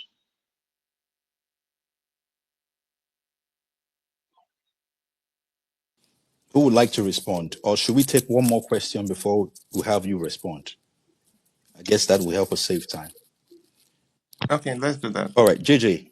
No, Ebezo. Ebezo, go for it. Ebezo, can you hear me? Ebezo more. Hello, good evening. I can hear you. Good I evening. I, I think We have a woman finally. not finally. I guess you kind of divided the segment. I guess now is for questions and then contributions later. So I don't have questions. So I'll pass and probably wait Thank you so till much. when. Thank you so much. All right, let's move to JJ. Okay, good evening, guys, everyone. Good My evening. Oga, Sir Tanko, good evening. I greet you, sir. My own question is mostly along the line with the that Uncle P, all right? We still need this, will I call it the link or this link to trickle down to our local government and polling units. Many local government, there is no the obedient structure is not reflecting on ground. I mean, offline now. For example, I'm speaking rightly from Lagos State now. I'm in Yaba, and in Yaba local government where I am right now, very close to Unilag. There's no structure. There's nothing. Even some of I like last month when the ADC uh, online registration started, I was able to register on my own more than 50 people, just using like different methods. Some I'll just post on my page. If you can register, I'll send them the link. Then I give them a token just to encourage. But from my own end here, nothing, no effect, nothing. I like this. Mr. Okupi said, I'm very active also. In 2023, I was able to mobilize in different states. I was in my parents are in Ondo State. I was sending money, sending t-shirts, sending caps to Ondo State to build structure there. But there's no support, nothing. On my own, I'm just doing that. I was able to donate money to Labour Party account on my own also. That one, there are a lot of other things that like that. So for even I myself, I was expecting that. How are we funding this labor obedient structure? How is it being funded? Is it that PO is putting some money down every month or what? But because there's no proper coordination for us to know the link, okay, everyone at least maybe every month you have to donate, if it's 5,000, 10,000 or 1,000, something like that, so that everybody can know what is happening. By now, I'm expecting that we should have a strong structure already. All this one we are doing is like we are starting afresh again. There's some structure that we can build on already, but I know it's not easy. And because I was at Keja with the Dr. Tanko and this guy from Delta State also, where we have an obedient meeting during fasting period. Dr. Tanko will remember. So we have been doing a lot, but before that one will start off afresh again. So what can we do to like galvanize these things structurally very well? And those that are committed should be follow up and gingered, and instead of some people, for example, will just wake up and will see names, whereas we have not even heard from them, we've not seen them before. Though there are some people that are active underground, that they don't want to be seen, or they don't want to be known. But there are some people that want to be fully involved. They want, despite that they are working, they still want. They have the interest, the desire, everything. They are not being galvanized. They are not being properly followed, and there are no proper coordination that will ginger. For example, Dr. Tanko is saying, okay, any local government you want to go to, I have 3 people on ground. Just reach out to us. We'll give you the contact. We should have more. And by now, I'm expecting that in all our polling units, there should be a representative from all already. In my own place here, all the polling units, I've not seen anybody from there. Nobody is standing on behalf of our polling of polling unit. My polling unit is in Agege. Anytime I want to vote, I go to Agege. But I mobilize people in my area here, very close to it. It is a student area. But to round up now, I I respect Dr. Tanko is doing a great job. There are challenges. I know it's not easy. No, you can't please everybody. I've fought with some people, some obedient. Like one lady, Zikri is her name. She will always complain and I said we can't move forward with complaints. All right. Let's see if it's one concept. Let's hold on to it and fight for it and make sure it comes All to right, limelight. JJ. So I believe my you've asked your submission question. finally. I Thank believe you've asked your question. So let's have them respond to your Let question. me round up, please. Let me round up. I'm almost done. Thank you. So, as an obedient, there are a lot of people that are on ground that are willing and ready to sacrifice and do everything for PO. Please, let's reach out to them. Let's galvanize and let's make sure we bring this new Nigeria of our dream. A lot of people are craving for it. All right. We want it. It's what we want. Thank you. Please. Thank you very much. Kudos to everybody. Thank you very Thank much. you so much, JJ. All right, Naza. Thank you so much, JJ. Thank you so much, JJ. So, um, before we want to bring up new speakers, so I'm going to start taking some people off of the speaker section. Thank you for those who have joined us. But I'm going to start dropping, people that who have spoken so that others can come up as well. We're almost done with the question segment, and then we can open the floor for, contributions and all of those things. Thank you so much, everybody. Shuka, All right, please, over to thank you. you. Thank you, Naza. So, Chukwu, did you want to respond to that? Yeah, I want to respond. And it's the same thing I said to the other speaker. These things, why we are opening up these spaces, why we're trying to set, because when you build a structure, you want to create the feedback loops, right? And update loops. This platform is for such.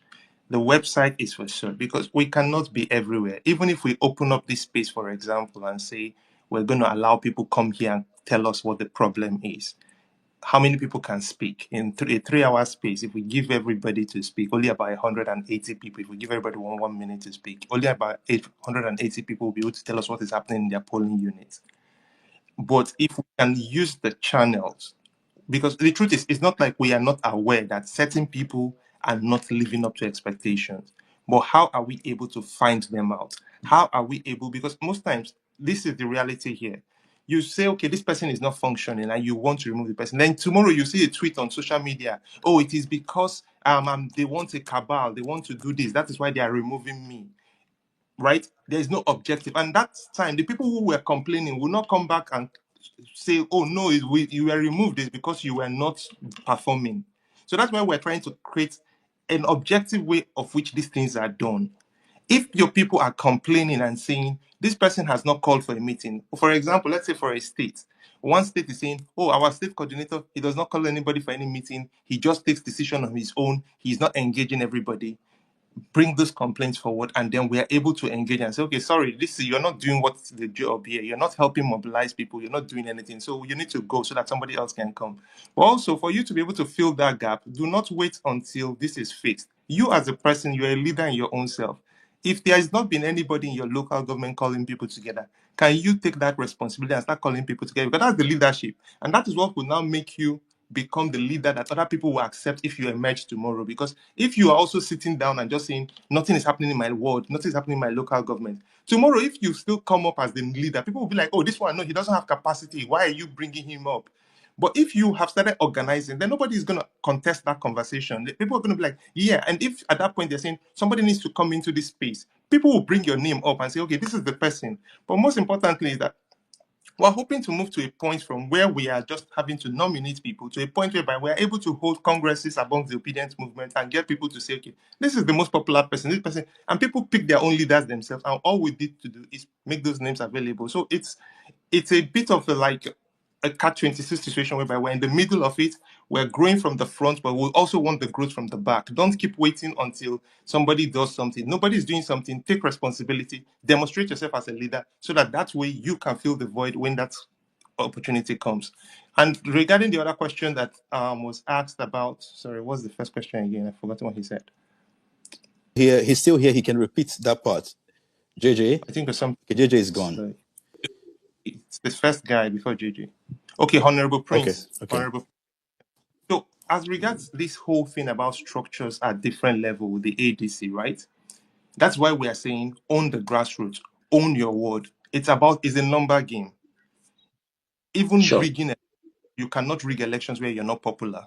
You cannot write results where you're not popular.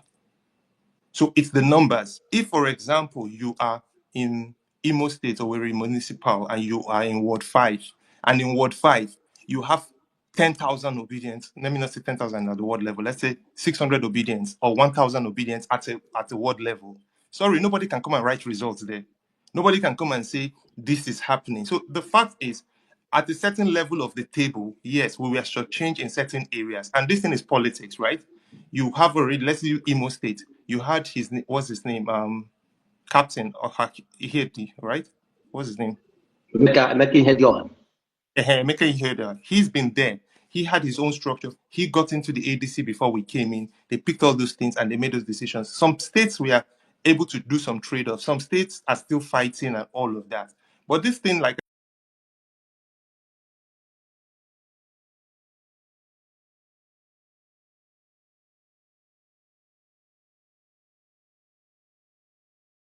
that's not what obedience do. You start mobilizing people, get people into the party. On that day, let you have 1,000 people standing at where they need to do the counting. Sorry, nobody can write results there. That person that has 3, 4 people cannot overpower 1,000 of you. So that's the way that we can do these things. It's not everywhere we will have our way, but the places we don't have our way, what is our alternative approach to be able to defend what we have? Thank you. All right, let's go to the next speaker. Thank you very much for that clarification. Um, engineer, Engineer Andy, go for it. Engineer Andy, can you hear me? Engineer Andy, Yeah, hello. go for it. Okay, thank you so much, guys. First of all, I want to appreciate everyone. I've been following what has been happening.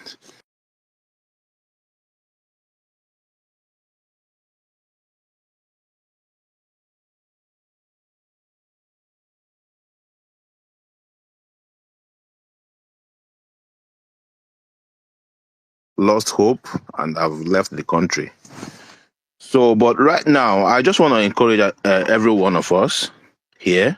I think what's the challenge right now that I'm seeing is the primaries and not the general election. When we look at what is happening right now, like I came into this space and Hello, engineer. I If you don't mind, yeah, it hello. seems you have a contribution rather than a question. So in 7 minutes, we're going to go into contribution. Would you mind if I give the mic to someone else to ask a question? Then when we're starting with contribution, you'll be the first to speak. Is that okay? Yeah, it's okay because I thought All right. yeah, okay, it's okay. All right. So let's hear from, thank you for that. Let's hear from Field Marshal. Field Marshal, go for it. Yeah, thank you very much. So, good evening, everybody. So, my question is goes sorts. Some time ago, when we were trying to build the structure, a call came for nominations into national and state levels within the Obidient movement. So, I'm wondering why that didn't happen, and why that didn't happen, and okay, let me just end that. Why that didn't happen? Thank you.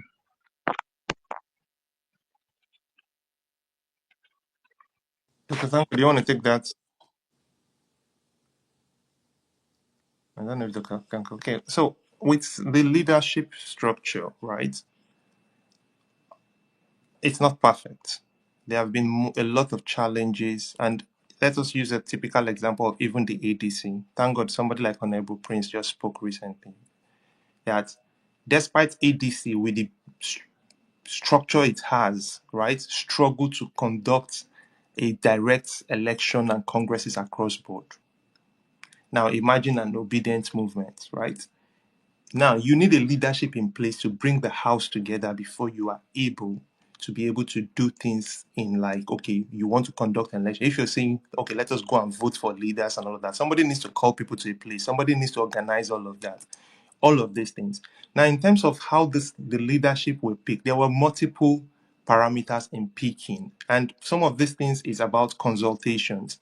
Now, unfortunately, we cannot consult with everybody at all the time. Sometimes you get into a state, a major part of these consultations were happening with people that were within a certain frame. Let's say, for example, you come into a state and you have asked for name and they tell you, okay, Mr. A is the leader, was the leader of XYZ support group. This person is the leader of XYZ support group. Then you bring on this person played a key role in the last elections and all that. I remember that those of us who were tasked with this duty were not all in this whole state. We all had our own various states. We're only a 7-man committee. When you now bring all these people together, you have an engagement with them and all of that. Sometimes you will realize that there's one person that maybe everybody's like, oh, this person is the most popular, he's the one that is the mobilizer and all of that. But you also now realize that he's not able to bring people my way or the highway and all of that. So you need to find a middle point. So there's all these trade-offs that happened. Now we're not going to sit here and tell you, oh, that is the perfect way. That's not the perfect way we would like to do it. Our preference will be that people come together, have their meetings, and decide on their leaders. But in the interim, to fill that vacuum is why we had to use the approach we used to be able to say, okay, this person is an interim capacity. Everybody at the moment that you hear is a leader is an interim capacity. It is just that a lot of events keep happening that continues to slow us down. Sometimes we are doing XYZ, we are hoping to get to this target point in the next 3 months. Before you know, somewhere else something blows up and you have to start fixing, quenching that fire, having meetings and all of that. But at the moment, I think we're in a good place whereby certain things have come to stay. Certain processes have come to stay. And as we are able to strengthen that processes, we will now be able to get to the point where we're now saying, okay, people should be able to elect their leaders as a collective. So that your nomination, you didn't see the name you nominated or all of that. It is because we had at certain points to find a middle ground, to find what is best workable. Some places, somebody was more popular, more acceptable, but maybe the person lacks in leadership qualities. Some other places, the other person that had good leadership qualities might not be popular. So we just had to find a middle ground to have a seeming leadership that exists at the moment to coordinate everybody. And if you can see why we are opening up all these channels, that we also know that there is some deficiencies in what we have done, and you have leaders that are not delivering, and we're trying to create a process that we will be able to identify them and be able to correct those things, and then we can have a movement that we'll all move forward with. So the point All right. is, it's we are all building together. There is no one size fits all solution here. Everybody, what we're trying to do is join us. We are creating the avenue so that you can come in. If you want to volunteer, for example, we want to create a monitoring and evaluation department. Go on the website and volunteer. You want our media to communicate better, you want us to put out more content, come out and volunteer. These things are not going to happen overnight. It's not going to happen from the sky. It is all Obidient that will do it. And that's why our job is to create all the portals that can bring everybody together, bring everybody into a loop. And once we all put our hands together, we can build whatever we desire to build. Thank you. All right. Thank you. Thank you for that. We'll take one more, the last question. Okay, I have to say this. After this question, we're going into contributions, but it doesn't mean that you can't ask question in the contribution segment. Anything you want to ask about, feel free, because that's what this is about, conversation. Let's hear from Jasper. Sorry, please. Let me just bring one update because When it's done, you can bring Yes, that up. hello. Can you hear me? okay, go ahead. Yeah. Go on, Jasper. Yeah, am I audible? Loud and clear. Okay. So I've been listening to everything that's been said, and I believe the most important thing, Oh, although we are looking ahead, is it a question? right? We are looking at the future. Yes, I'll ask my Go question. ahead. I just want to lay a Okay. foundation. Yes. So we want Peter Obi to become president, but at the same time, we have to realize that there are several steps, little steps that we must take to achieve that goal. I'm looking at the general election, and I know it's a big problem, but our main focus right now in the Obidient movement should be the primary election. Anything that is not about winning the primary election, we are derailing. At that point, we are derailing, because if we don't win these primaries, we have a big problem. So what are we doing? What are the strategies? What are we putting in place to ensure that we secure the primaries? And believe me, my number one strategy is that we have the numbers. We have the numbers, but we have to do the work to build that capacity and make sure everybody joins the party and vote on that day. We have the numbers, but we have to create the strategy and deploy the strategy in such a way that we're able to build momentum for the primaries. Because if we're not building towards the primaries and we're not able to secure the primaries totally, we have a big problem. So that's my question to Mr. Dr. Tanko. What is the strategy? What are we building towards securing the primaries so that we can go for the general? That's my question. Thank you.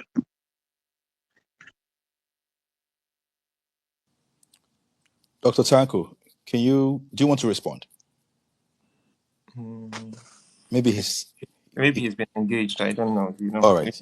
So What, if you want to respond, go on. Yeah, I can respond. So, regards the primaries, direct primaries is a game of numbers. It is who has more numbers. But now, I always say something about elections. Election is not just about recruiting people. It's about retaining them and redeploying them. You can register 10,000 people. If you don't get them out on the day to vote, it means nothing. So the thing is, how are we able to increase our recruitment? How are we able to keep engagement with these people? Because it's not one thing for you to just go into a market just because of you want to say, oh, I'm registering people. But you're registering people that do not even understand the implication of the primaries. But the numbers are rising. Now, how have you been able to maintain contact with these people to be able to tell them, so day is the primary, so please go out and go and vote? Because that is how you retain them and then redeploy them on the day of that primaries. This is how we are able to win. Now, people need to work as a collective. And in politics, three things for me, this is how I learned politics, that three things matter. You always need the people, which is the numbers. You need the knowledge to be able to organize them and mobilize them. And you need the finances to do that. Now, as we are all obedient, we all fall into different categories here. Mr. A might be a professional who knows how to draw Excel sheets, manage everybody, coordinate the flow, and all of that. But he's so busy with work that he doesn't have the time to go out and canvass and do the door to door knocking. Can he come in and volunteer and take that position of doing the organizing behind the scene? Mr. B is good that, okay, you know what, at the moment, I have just finished uni, I'm waiting for NYC, I have the ability, I have the time to go out there, put a canopy outside, get people to vote, register. Then he's doing that. And then the third person is able to say, you know what, oh, I'm in diaspora, I have a few funds, or I live in Lagos, but I'm registered in Delta State, and I have some money, but I don't have the ability to travel down, I'm too busy at the moment. Then you can say, okay, you know what, let me bring the funds to do the work that I cannot do in person. Now, this is where coordination comes in. This is why we're saying all our portals are trying to be uploaded so that everybody can reach out to people and say, what are you doing? And even if you don't see other people, the truth is once you start doing the work, people will attract to you. People will reach out to you. People will know you. For example, there was this lady in Port Harcourt who was doing, I can't remember her name, P2B Main Street, right? Nazar, I think that's her name. It will be mentioned, yeah. Yeah. So she's doing the Yes. work, and all of a sudden, people identified her, and people are reaching out to her, people are working with her. So this is the thing that we need to increase the numbers of obedience who are P2B leaning in the Labour Party, in ADC. But most importantly, it is not just to improve the numbers. We must retain these people. We must have a way to contact them. We must have a way to reach them. And that's why we're encouraging people. And register people, not just on the ADC, register them on the obedience.com website so that we can also be able to send them SMS and all of that when it's time, because that's how we retain them. We have their data points. We're able to now say, okay, send a message to them and tell them, see, your ADC primaries is on Tuesday. Please come out and vote. This is what we need to do. It is all about organizing, and at various levels, this organizing matters. While we are building our structure, we can run and chew gum at the same time. We don't need to wait until all our structures are well 100% fortified. At that point, we will now say, oh, it's now time to go. No, we can, while we're building the structures, we can continue to act in our capacity, like B2B's main chief. Tomorrow, if she becomes the mobilizer for the South, nobody will argue that because everybody has seen the work that she's doing and things like that. So this is what we are trying to marry. We're trying to marry doing the work, taking the initiative yourself, and demonstrating yourself to be a leader so that tomorrow you can be at the one who is leading and charging from the front. I don't know if that's helpful to everybody. Thank you. Thank you. Thank you so much, Analo. All right, we are moving into the next segment, 5 minutes late. Mag, do you want to take it up? Hello, Mag. I can take it. All right. Hold on. So, thank you everybody for all your questions thus far. If we remember, Chuka had mentioned earlier that the stage is still open for people to ask questions. So please, in as much as we are in the suggestions corner of the space, there still be people can still ask their questions if they have them. We are going to take a new roster of hands. The first hand I see up is Sea King. So there's Sea King and there's P2B 2027. So we'll take it that There's way. Coyote, there's People Chris. coming So in. the four of them. Oh, I don't see their hands. But Oh, but but I'm but I sorry. think we promised. Sorry, we promised engineer. I can't remember his name. That he would be the first. I can't find him on the space anymore. Engineer, are you still here? I can't find him on the Okay, space anymore. I remembered him, but I can't see him here Egwezo either. also passed the mic, saying that she would wait for contribution segment. So I think we should start with Egwezo. Then after that, All right, yeah, let's take the lady. yeah. Ebezamo, please, you have the floor. Then Sea King, then Peter Bickinson 7, then Colade, then Chris. Thank you. Ladies on the space, please, please, please come into this conversation. Let's not make it a man's affair, please. Feel free to come in and contribute to the conversation. You're part of the movement. I Your have my voice hands up. matters. Who? To everyone on the space. Egwezo, welcome. Thank you. Where do I start from? Let me just start from the obedient update handle that is up. Appreciation for trying to give us something to hold on to, something we can get our direct information from. But I just wanted to quickly point out certain things. Like, I feel like we are a movement, and I feel like we should be acting as a pressure group, in which I don't see, right? Before now, there were lots of misinformation that went on this space, and we try to fight that on our.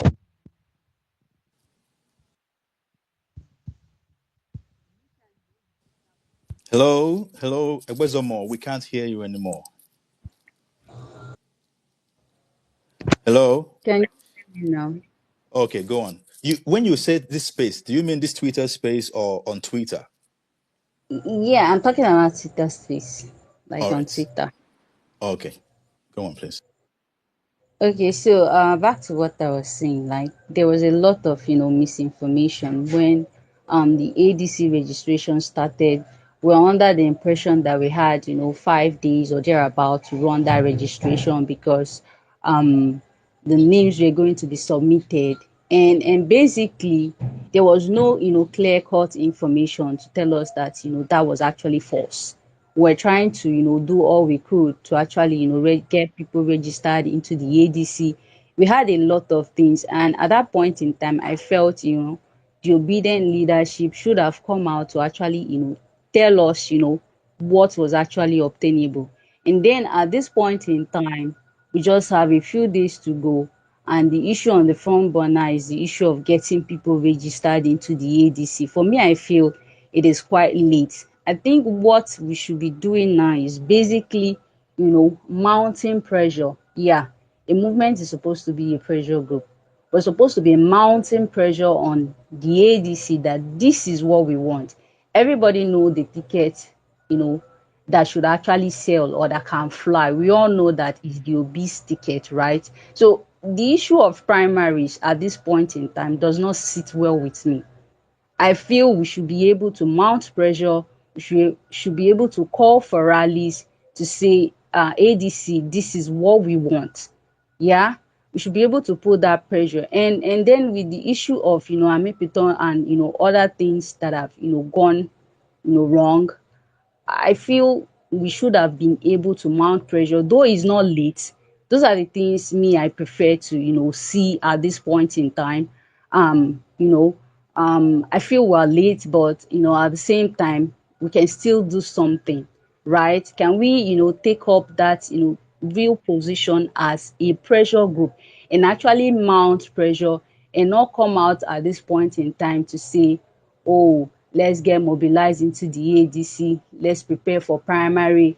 I will say it over and over again. I don't trust any primaries that will be conducted, because for crying out loud, this is Nigeria, and then we can expect anything, and then we know how our politicians operate. And then one concern I've always had in my mind was the fact that the ADC registration portal is not very open, like it's not really transparent. You can't see the registered numbers. We only bank on what people tell us, that oh, so so state has 1,000, people registered. So so state have 500,000. These things are supposed to be open. Like, I'm supposed to get into the ADC portal and be able to see the number of registered members according to their state. That way I'll be able to, okay, have confidence that, oh, if they decide to go for primary, I know, see, no mago mago. But something that is left for, oh, is only the back end guys that can actually see this number. That raises question and that raises concern. And I feel like every well-meaning Nigerian and every obedient, should have that concern, right? So for me now, pressures we are supposed to be mounting on the ADC is to force the ADC to zone their ticket to the south. Yeah, that way Atiku is off, off that block, and we don't have to, engage in that particular conversation of trying to get him to step down. If we're able to, get ADC to zone to the south, automatically that puts an end to Atiku's, ambition and whatever. For me, these are the things I feel we should be doing at this point in time. I All think right. I'll leave it here. Thank you. Thank you so much. Thank you so much, Zemo. Where's Zemo? All right, let's go to Peter Obi 2027. So how many of them are we taking? Hey, Chuka, can you guys hear me Oh, now? yes, I can hear you, Mark. Thank God, finally you are Okay, much better. finally you're Yeah, plugged. thank you. Sorry. Yeah. All right, let's keep it going. Go ahead, sir. I You just not wanted to believe that I make sure. cannot see him. I can't see him. Welcome back, Mag. I can see myself too, but I don't know what's going on today. Let's just keep Oh, it oh, going. Sorry, all guys. right. Peter Obi 2027. Go for it. I thought it was seeking, but anyway, let me go ahead. Thank you once again, Elvis Chinwosu here. As someone who have devoted my time and money since 2022 in seeing Peter be elected as president, I really want to sincerely thank all the political activists, obedience, who use their time on social media, different platforms, spaces, trying to shape the narrative, amplify the failures of this government, and actually being on the trenches, fighting for P2B to emerge the candidate. I really recognize your efforts. Is your what you do every day on Twitter? You cannot actually, it's priceless. I'm very happy we can still ask questions. My question is this: if the Supreme Court refuses to recognize the faction, the leadership faction of David Mark in ADC, what actions will the Obedient movement do? Remember what I'm saying. I'm saying now the Obedient movement. Because I think for anybody who has been following the Nigerian political space, it is quite clear that the democracy as we see it today is quite under a big wahala. Let me use it that way. Today, the government have captured the judiciary, the INEC, and the security services. So, do we have to meet to find out how we can amplify and tell the world what is happening? Because it's quite clear that the government wants to cancel Kwipitobi from being on the ballot. So that's one question I would like us to know. And maybe we should also use our time in asking the Supreme Court to give a judgment as quick as possible. I understand about the battles, about the primaries, the need for a consensus candidate, and every other thing. But that becomes secondary if we are not able to have a platform to fill P2B on the ballot. Thank you very much. Stay strong, everybody. Let's keep making it uncomfortable for the bandits in power. Okay. So once again, with the 2027, I still believe that such questions, you should be part of the people answering this question because you are a leader of the movement. So I don't know why you're bringing this question to us. But that being said, I think that certain things are better left and managed internally because if we say it on Twitter space of what we are going to do, then it's no longer a strategy and all of that. But are there going to be actions? Are there conversations ongoing? Yes, there are conversations ongoing about these things. What to be doing? All you, at least we all have belief in our principle that at certain times where the mantle has come to him to make decisions, he has made the right decisions. So we wouldn't believe that at the moment that he doesn't have option A, option B, option C. There are options on the table. But as you know, if we put those cards on the table, then our ever ready current government of the day would run and go and get an injunction about it because they get injunctions against injunctions right now in Nigeria. So please, if you permit me, let's leave that to our chest. And when the time comes, we will be doing the right thing and everybody will be involved. In Okay. regards to what Ebezoma, sorry, I didn't get the name of the said as regards what we need to do in terms of putting pressure, it still boils down that we can run and chew gum at the same time. We cannot put all our eggs in one basket. We need to be ready for option A if we get to the direct primaries. Are we also putting pressure? Yes. Well, generally, every day you're seeing the pressure out there that this is what needs to be done. It's the time that equity should be respected. There needs to be justice in Nigeria. We want competence, compassionate leadership, and all of that. So there's pressure mounting at different points. Are we going to try to turn up the frequency? Yes, we can do that. But at the same time, we wouldn't now leave, like His Excellency would say, you cannot leave your store and start running after a thief, right? We cannot say while we are trying to mount pressure, we're not going to start mobilizing more numbers into the party. We go to direct primaries, we wouldn't have the numbers. So it's important that we are doing both sides of the thing. Thank you. Dr. Panko is back now, so he can come. All right. Welcome back, Dr. Tanko. Let's hear from C King. C King, go for it. All right, thank you. So what I want, I have questions and contribution, and I like to. I understand the last answer regarding what P2B 2027 asked, but again, our work is quite cut out for us. Movements are not organizations, and the advantages of movement are because they can fight from different fronts, which means they can be multitasking in the sense that is narrative control, message control, and media influence. And the obedient movement is unique because the resources, you have so much resources that you're not paying for.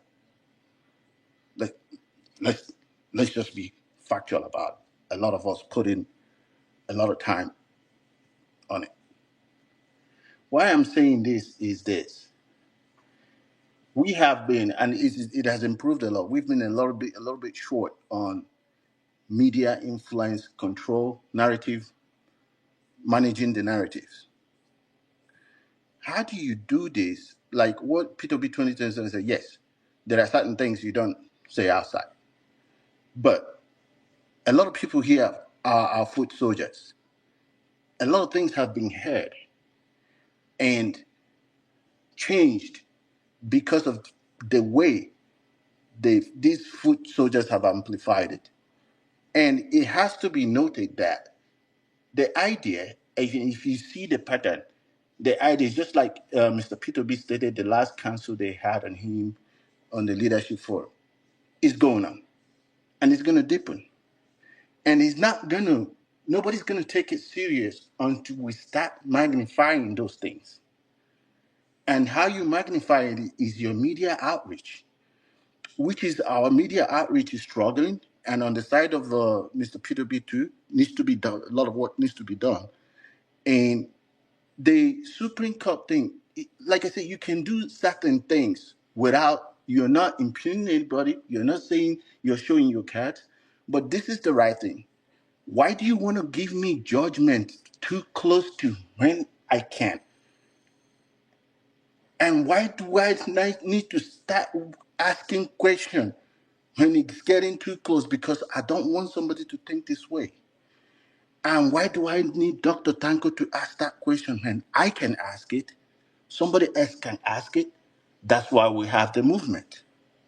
Some of these ideas can be kind of something we put down towards, okay, this is what we're going to do, this is how we're going to do it, and this is the reality.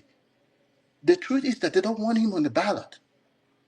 And there is a way, if these things, and just like the Electoral Act, we wake up late.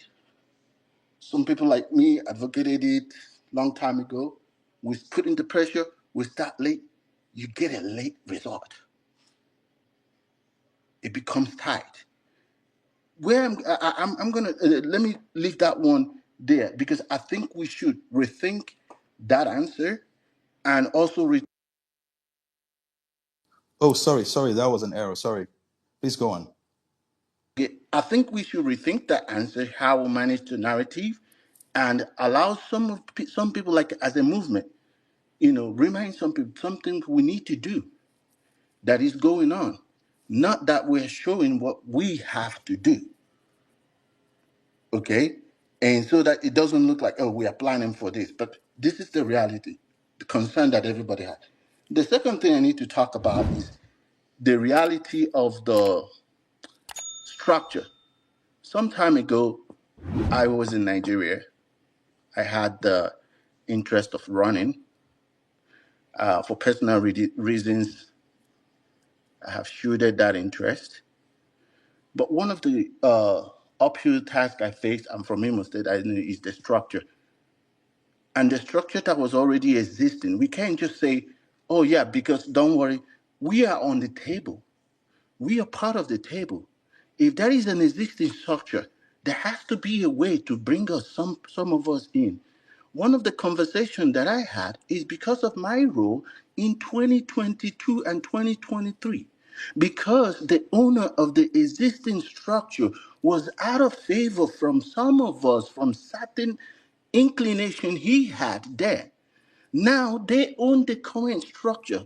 People like us who did the work, after we declared interest, meetings were held, and with the word chairman we said, oh no, it has been zoned to this place, just coincidentally after we declared our interest. You can, if we're coming in as an agent, there has to be something to give. Yeah, I'm not saying you can get all of it, but you have to sit on the table for your own people. Not for me now, for some other people who are interested. And it's specifically, like an honorable mention here, Imo State was one of them. I am from Imo State. So that's another one. I also think we should rethink that answer.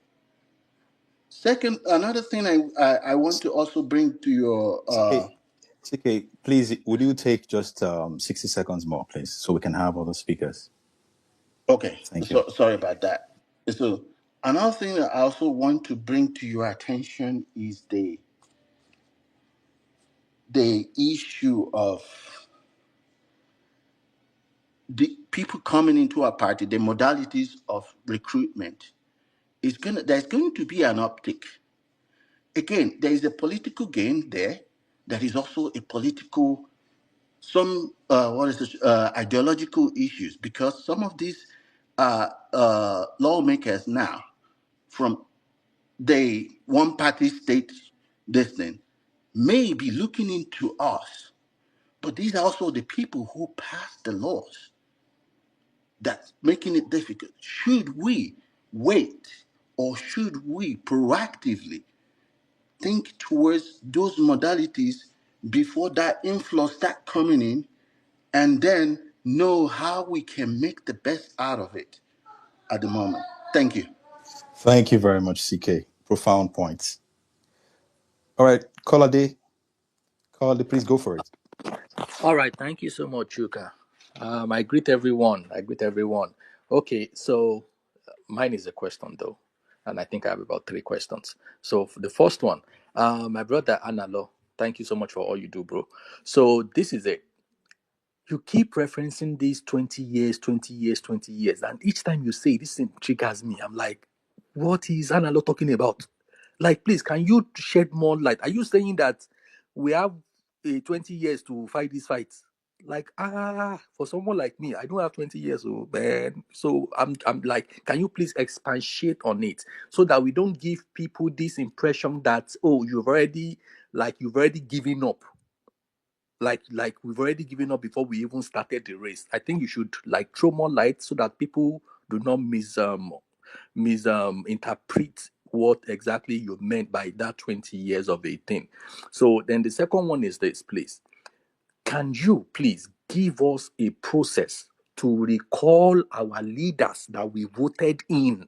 We voted them, so you cannot just remove them. Okay, so can you give us a process for recall? So I know if Duke of Ife, one of my leaders, misbehave tomorrow, we have a process in place to say, oh, because we voted you, we gave you the power. We that gave you the power wants to recall back that our power because we can see that you are misusing our power. Please, can you create that for us? And the last one, when are we going to have the remaining seat of the collegiate system for the diaspora filled up? One person is in Asia, the whole of Asia. One person, and that single person decide for the whole of Asia. Three people for Europe. Europe, how many countries? Three people. And Americas. So when are we going to have this filled up so that we know we have like elected people representing us? So that it's not just these few individuals, and when we don't like what they say, they still come and tell us to our face that because they are our leaders, there's nothing we can do about it. Thank you so much. Thank you. Okay, thank you very You much for that. can recall them too. So let's point. So the first pin, I was like, Kolade, you can record them. when Okay. I when I say that it takes 2 to 3 decades to achieve meaningful development, I'm not saying we will have to stay 20 to 30 years to win an election.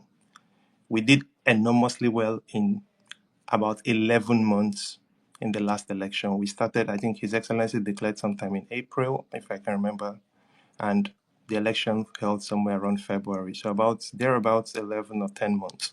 We did an amazing stuff. We've continued to build on that. But when I say 20, 30 years, it's for us to understand the principle of which we are building. So, for example, when we're saying we're trying to set certain processes, some people will say, "Oh, this process, no, it's too short, it's too low, it's this." So, but the whole idea is that you're building a process that tomorrow we don't have to come back and start doing it again. We're building a process that we can hand over to the next generation that come after us. If we create an accountability template and say, no, sorry, for you to withdraw money, you have to complete this document from start to finish. Somebody might see it like, oh, why are you stressing us? This is this thing. But what we're trying to do is build processes that last, that will outlive all of us. It's not something that we're just saying, use it today, discard it tomorrow. In the interim, are there certain places that we will make special interventions to be able to achieve results immediately? Yes. But when we are building the process, it's more about being able to contextualize that the entire process is being built to last that long. So I hope that brings the clarity. We are not saying we would wait for 20 years to win an election, but whatever we are building, we should build with a mindset that it needs to go that long, because we don't just want to win one election. We want to continue winning about 4 to 6 cycles of election and even more. So we want to build a way of organizing that tomorrow you move away from that ward, somebody else is in that ward and continues with that structure. That person doesn't have to start from scratch to start building. We don't want to build things that if one name moves away, then everything collapses. We want to build it that it is an institution. So I hope that gets it clear. As regards recalling people, now the process that we're setting up is being built gradually. Certain people were nominated, some people were appointed, some people were elected. But to be able to do all of these things at the interim round is if a group of people from a state come in and overwhelmingly demonstrate, because at the same time, we know that there are still people who have issues. It's normal for group forming. You have the storming phase, the numbing phase, and all of that. So sometimes you see squabbles here and there, and everybody is trying to form this thing. Just like even what somebody mentioned earlier, I think that's seeking. As regards the ADC, some of the challenges we had in certain places of the ADC is that some people amongst ourselves were used against us.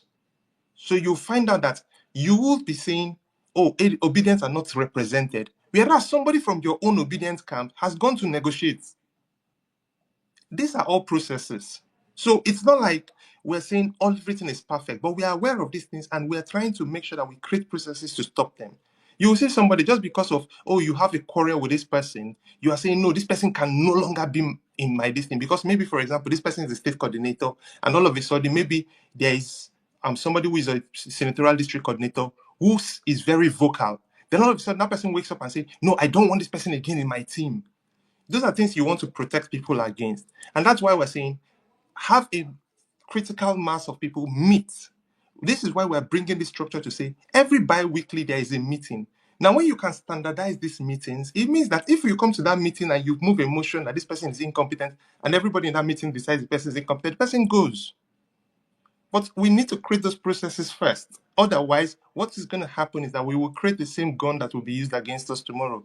We must create the processes to be able to make critical decisions as a collective.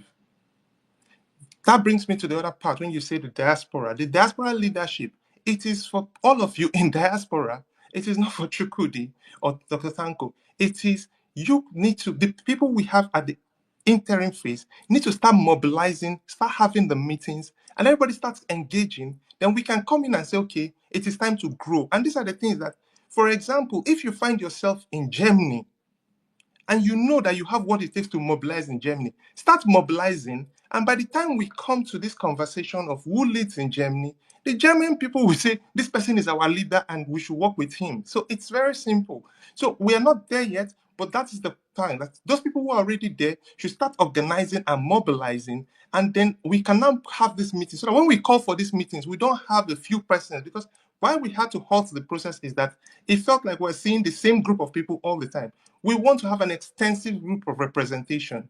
One thing I've already continued to emphasize is that there is a circle of influence. Use your circle of influence. Get everybody involved. And collectively, let us build this movement. Don't make it like, oh, this is what Anna Law has said, or this is what Dr. Tanko has said. No. Collectively is why we're creating these platforms. And once these platforms exist, everybody will be part of making those decisions. The quicker we can get it done, the more we All can right. get the results. Thank you. All right. Thank you. Thank you, Chukudi. Okay, let's come back to Abiodu. After Abiodu, we'll go to Chris. Okay, Abiodu can't hear me. Chris, go on. Okay. Yeah. Can Chris go? I'm just trying to round up something here real quick. Sorry Okay. about that, Chris. Thank you. Okay. Dr. Zanko, if you want to chime in at any point, please feel free. All right, Chris, go for it, please. All right. Good evening, everyone. Good afternoon, good morning, wherever you are. Please, can you hear me? Loud and clear. All right, awesome. So, before I came off, some persons were, reaching out to me in the DM, like, Chris, please, this is not the time and place. They just tone it down. So, this is Chris, and for those who know me, I don't know how to sugarcoat. I don't know how to sound politically correct. I say things the way they are, but I'm going to try as much as possible to tone it down, but no promises, because I'll try to say some truth and I'll try to leave some things out of the public.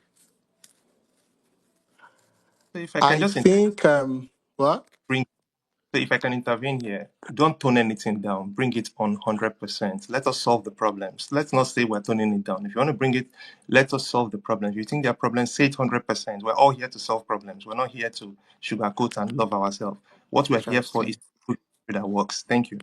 That's right. All But the most important thing is that you make it brief so that we can also accommodate other people who want to speak. Please go on. right. Like I said, some persons are already working on having a separate meeting. Uh, I will not say some things because it would be too dirty for. So, anyways, I think we are making a mistake, right? We are doing our best, but I think we're making a mistake. We forget one thing, which is very, very vital, that the obedient movement has, it's not just one peculiarity. You know how you say something is peculiar about a person, you talk about one thing that makes you peculiar about. The obedient movement has a plethora of things that makes it peculiar. And asking a set of people, and I have nothing against those who have been putting in the work, to find a way forward for us, I see it as I don't think it's going to be effective because whether you like it or not, we all don't think the same. We are not, first, we are not a political party. It's difficult for us to think the same way. And that's one peculiarity of the obedient people. There are plethora of others, right? Having a few people, have millions of people to see things through their own lens, that's not going to work, right? Let's say some truths, guys. I think we're better off, where we are coming from before we started talking about all this whole structural things. I think we're better off. And I think we have made a huge mess of this whole structuring thing. Yes, we have. Uh, Maybe I'm wrong, right? Uh, but one thing is for sure, we were better off without a structure compared to today. And I'm saying this, right, because I look across the existing leadership structure, and I'm going to speak only for diaspora, right? I don't even know what's the structure back home. And I'm sorry to say this, but I look at it and I see what I see in it, is just some persons, who care about power first. Me. You care about power first, right? And this whole main character syndrome, that thing out of me, right? It's not going to work that way, right? Also, with all due respect to everybody, including myself, due respect to myself, I think we talk a lot of game. We do. For example, what we are doing this, we talk a lot of game and it sounds so good. To me, good sound bites. We talk a lot of game with no action, maybe little or no action. Dr. Tanko, this is not the first time I will be listening to you on space. You reel out a lot of numbers, you talk these high games, yeah, but when we need those numbers to get organized, to get tasks done, we are nowhere to be found. And I can prove it. I can go on a side tangent to prove it. We saw it with the GOMED. GOMED. We had spaces. We spoke and spoke and spoke and spoke. What did we do with it? Nothing. It was all talks, no actions. And also, right before the Anambra, I think it was precisely on Peter Obi's birthday, you brought, I don't know, in fact, I think they said they were all state coordinators, and they all came on space one by one, reeling out these numbers. We have 2,000 watermelons there, 3,000 pineapple here, 4,000 canopies there. And I was like, Anambra is going to be, bullseye. But when Anambra by-elections came around, there was no numbers to work with, and I was wondering, where are all those numbers? Where are all those numbers? Right? I'll give a few examples, guys. I mean, even when allow you yourself, you just say just now that there are local government coordinators you can chat with, state government. But where are these people when, for example, PO is going to go, say, to Ebonyi? If we truly have these people, why is it so difficult to get these people to get to work when PO is on the ground? Ask yourself the question, why is it so difficult? Is it because we are poor in communication? Maybe there's even lack of communication, right? Or maybe some persons don't just want you to, interact with His Excellency, or they don't just want you to have a sense of collaboration. You don't have to do all of that. Don't come close. Why do we always have that? Look, we are talking about, look, guys, don't get it twisted. We don't have the bragging right when it comes to the ADC registration right now. If we went into a primary studio, we would struggle. But with everything that I have heard over, on spaces, over what, span of 1-2 years, we should be killing it. But we are not. We are far from it. If we're that organized to what Anala just said, that you are certain people you can chat with, down to your local government, why is it difficult for us to get people to get to work? We should be having people ready that as soon as PO touches ground, you're registering people. There's always the crowd is always there. They come around, they're interested in, they're excited about it. But we don't just get work done, right? We don't get work done. All Guys, right. look. And I'm rounding up. One more minute, please. I'm rounding up. I'm not Take done. I'm take take sorry. take 30 seconds. You've taken a lot of time already. This is 42 minutes past You 9. Other eh, speakers are waiting for you, and nobody has spoken for this long. So please just take 30 seconds and round up. Thank you. so the other thing you said, oh, we should just go out of the way, just start working, do things. I have no problem with that. You're asking me to literally go do the things how we used to do it, and then I'm asking myself, then why the leadership structure? If you're asking me to go out, I don't have a problem with it. I'll do it. Look, let's even assume that is fine. I mean, that's acceptable.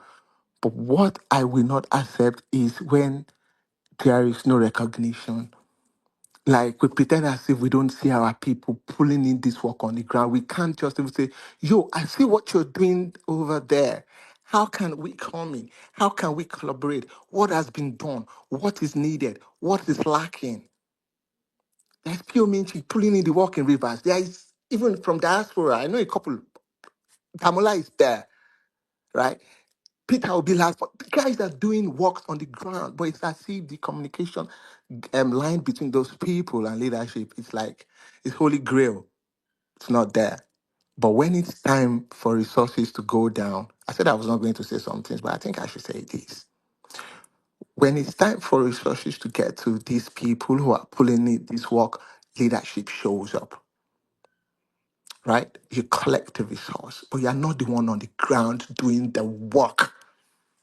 You take the resources, you don't get it down there. And if anyone vests me this evening, I will start to the paste receipt everywhere. You take the resources, it doesn't get down to the soldiers on the ground, but you are not even doing the work. Like I said, started off saying, we have those who are just power drunk, right? They go out of that way. You were elected, fine. And this is our problem. And I don't blame people who do that. You were elected, you go out of your way to go and appoint somebody else. You know why you can do that? Because we don't have laws, no regulations. Everybody just do as they like. But what you did caused a problem back home. That has not been addressed. I won't mention names, but I'm sure you guys know what I'm talking about. Like I said, we just have people who are power drunk. We're acting like we are confused, right? We are doing a lot of things wrong, right? If you ask me, Chris, what's the best organization? I don't have the answers. I might sit for weeks, for months, and stumble upon something, but I don't have the answers because we are that peculiar. But having a few people provide the lens via which millions of people will see through is a recipe for disaster. And I'll leave it there for now. Mhm. Okay, Dr. Sanko, go for it.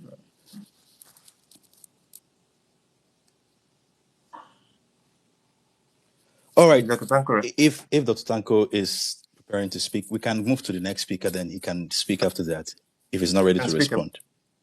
No, I can respond. Don't worry. Okay. All right. So, thank you very much, Chris. And why I said don't water it down is the fact that, like His Excellency says, is that He loves the feedback. And the truth is, I believe that if you're doing real work, then you will not be scared of any feedback because your goal is to achieve results. So when the feedbacks come, you want to get it as raw as it is so that you can get there to do the work. Because what you are there for is to get the work done. Are there challenges in building the structure? Yes. And let's also explain something. We could say where we were before was very good. But the question is on what metrics are we measuring this? It's one thing for you to be driving a downfall and you're moving. And at a certain point, you say, okay, it is time for us to change to a Toyota. For you to change, you definitely will. Sorry, who is that? You would need to stop.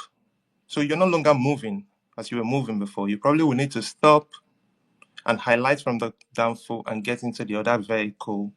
Check your fuel tank, check your tire pressure, put on your seatbelt, then you start rolling. So there might be some things that we are not accelerating at the point where we are, but the intention is there for us to accelerate. And we can do that as a collective. That is why we are here today. What we are here for is that we've identified that there are gaps. But if we can continue to speak to ourselves, create the feedback loops, anybody who does systems understand the fact that when you try to set up a process, you want to create a feedback loop where you are able to pick up the faults and fix them. Even no matter how perfect it is, you want to say, even when you buy products, they'll tell you the troubleshooting measures to say, okay, if this happens, do this, if this happens, do that. So what we are trying to build here, and this is why I am trying, this is important that we all get the message, because if we don't understand the goal, we would understand the journey. Our goal is to build a structure that is solid and it becomes an institution of governance in Nigeria. Now, certain things will take time to achieve that. Are there people that we have given positions of leadership that did not live up to capacity? Yes. Are there measures we're trying to say, okay, this is how we course correct? Yes. Have there been moments whereby we course corrected that we actually did the right thing and people still came out to say, no, you guys are doing the wrong? Yes.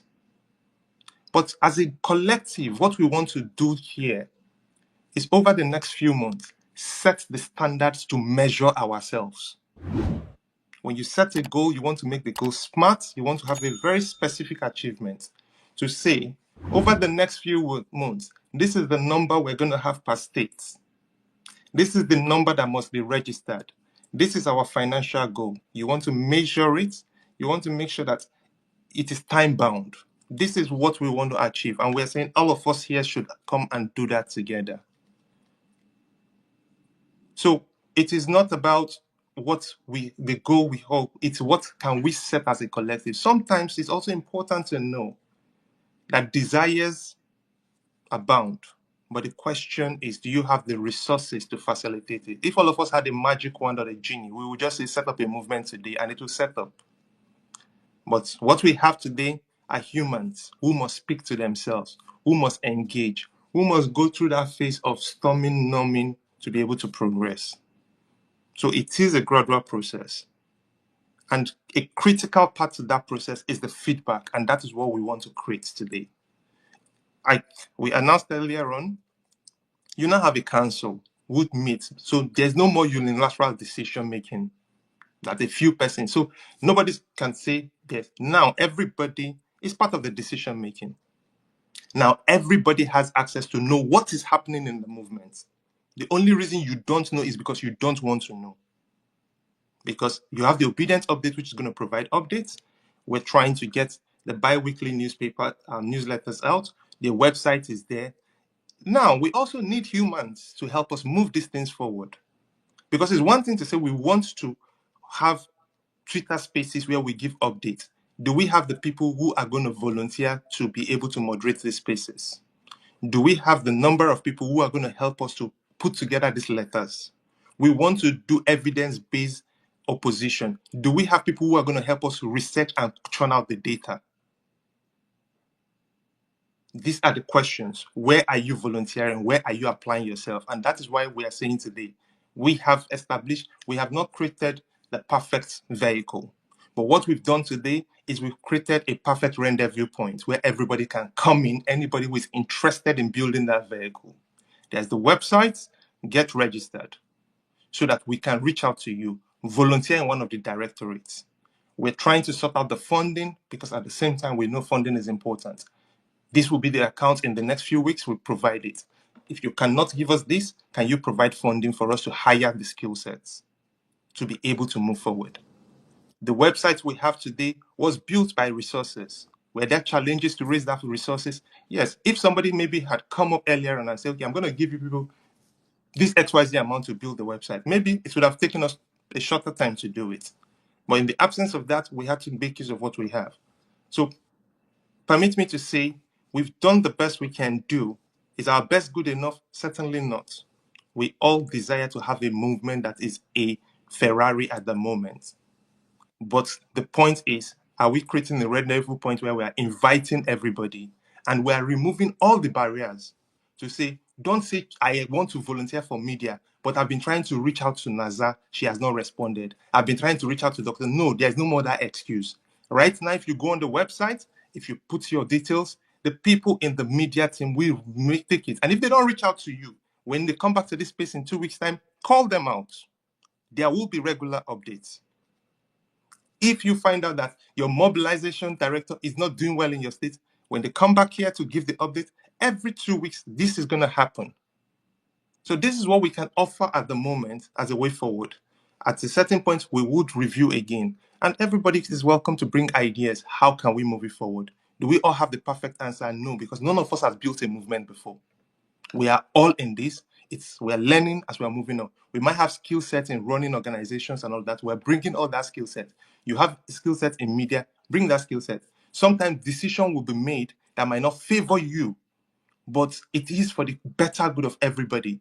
One instance I will give, for example, I've always said we need to have a center point of His Excellency's communication. Like Twitter today, social media pays us. We need people to run our media organizations. Can we set up a YouTube channel for His Excellency so that we know that the revenue generated there is going to fund our media directorate? Can that happen? But if we do that and say we're going to center the communication, certain people will be like, oh no, why are you centering the communication? But the longer goal benefits us all. So these are the things that certain decisions at certain points will affect certain people negatively. But what we all need to bear in mind is there is a common goal to build a movement that is going to outlive all of us and a movement that is going to be a perfect Ferrari on the road. Thank you. Dr. Tanko, would you like to chime in at this point?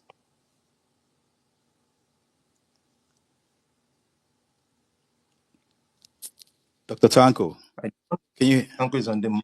He's in and out. So I don't know. Maybe he's on the move. So, is he on the but can you I see him on the space now? I can see him on the space. please, I feel a speaker, but I've been seeing him drop and come back up. So I don't know what's Okay, going on. let's move to let's move to Abiodu. Abiodu, you have the floor. Okay, thank you very much for the mic again. Well, look, I have to say that I think the Obidient movement have not risen, to meet the task, to meet the enormity of the task before it. It may have recognized this task, but in my opinion, it has not risen fully to meet that enormous task before it. And this task encapsulates, many aspects of the Nigerian political, you know, um, scene.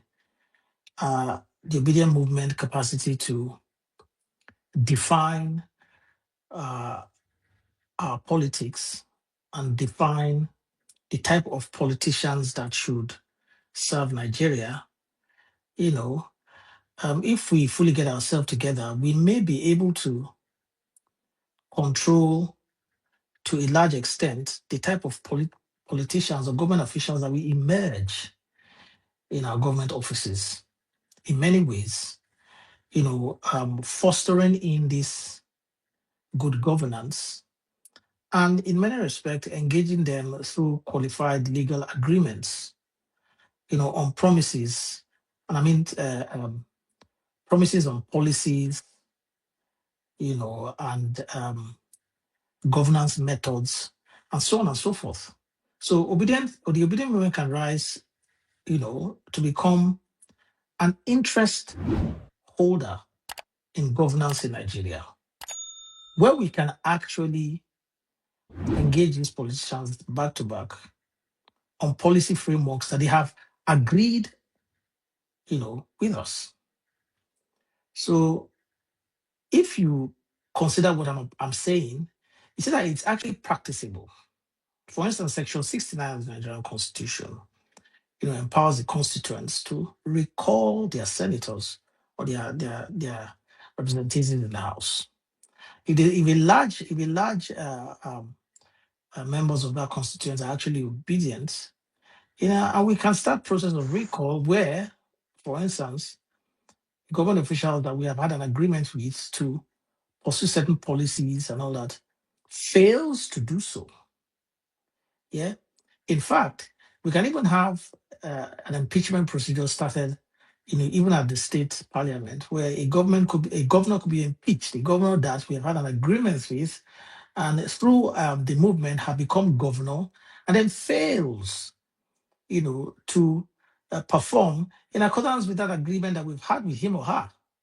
We can start a process of having that governor,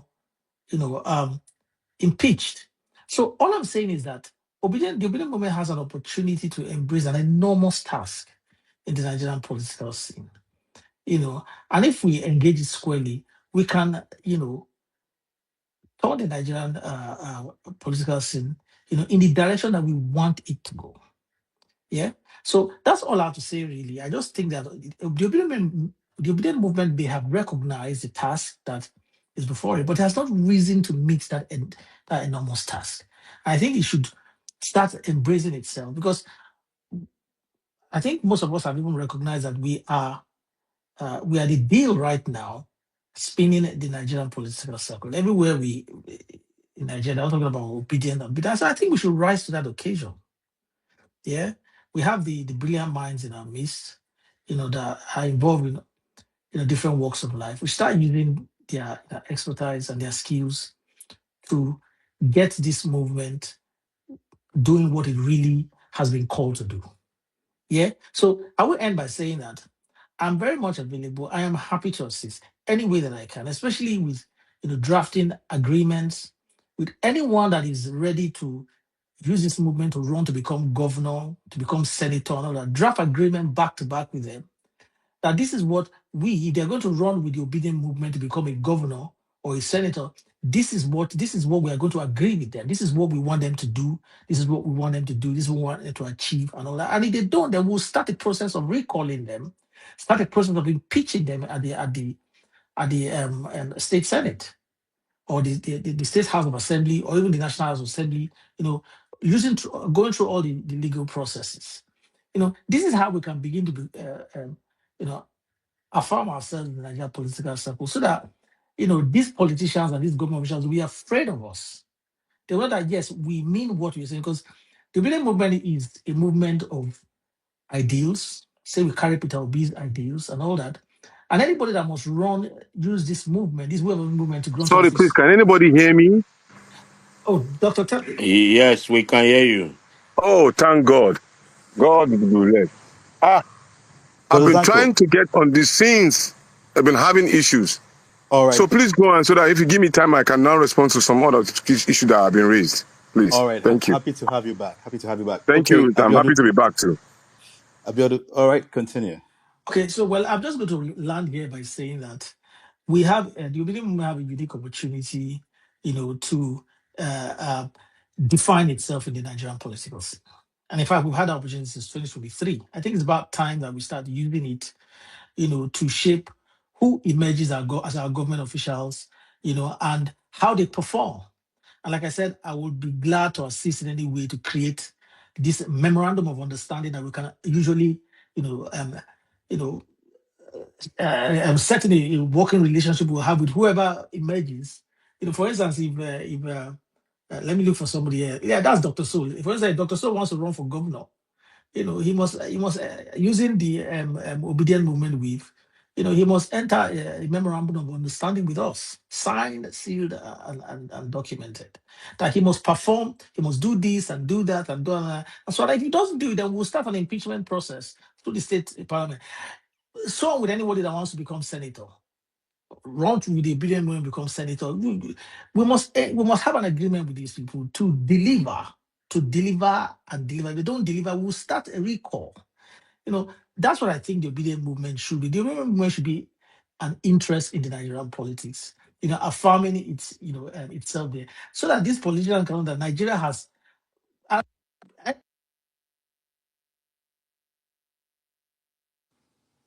Oh, can't hear him anymore. sorry about that. I think before you know what's happening, Okay. the obedient movement will not be the one defining Nigerian political status quo. Okay, that's all I wanted to say. Thank you. Thank you so much, Abiodu. Dr. Saranko, you can come in now. Okay, can you hear me now? Loud and clear. Okay, thank you so much. I've been listening and trying to talk, but of course the network didn't allow me to talk. But I listened to quite a number of issues being raised and questions as regard to the issue of mobilization, how we want Peter Obi to win the primaries and all. Then, of course, I listened to Chris, and then I just wanted to respond to some of these things. And please, as I said before, the issue of winning a primary, there are two positions that are being touted by the party according to Electoral Act 2026. You either go for a consensus or you have a direct primary. And direct primary, as I said, require mobilization into the polling units or the ward, as the case may be. So we have to mobilize people to be at the ward of every political party. Everybody that wants him to be the candidate of the ADC as it stands today must be part of the party in that ward. For the consensus, some of the candidates, from the graveyard information I have, some of the candidates do not agree for a consensus. And according to the Electoral Act, everybody that is contesting election who has bought forms and who has been cleared to run for election in the party must agree in writing that he agreed to a consensus candidate.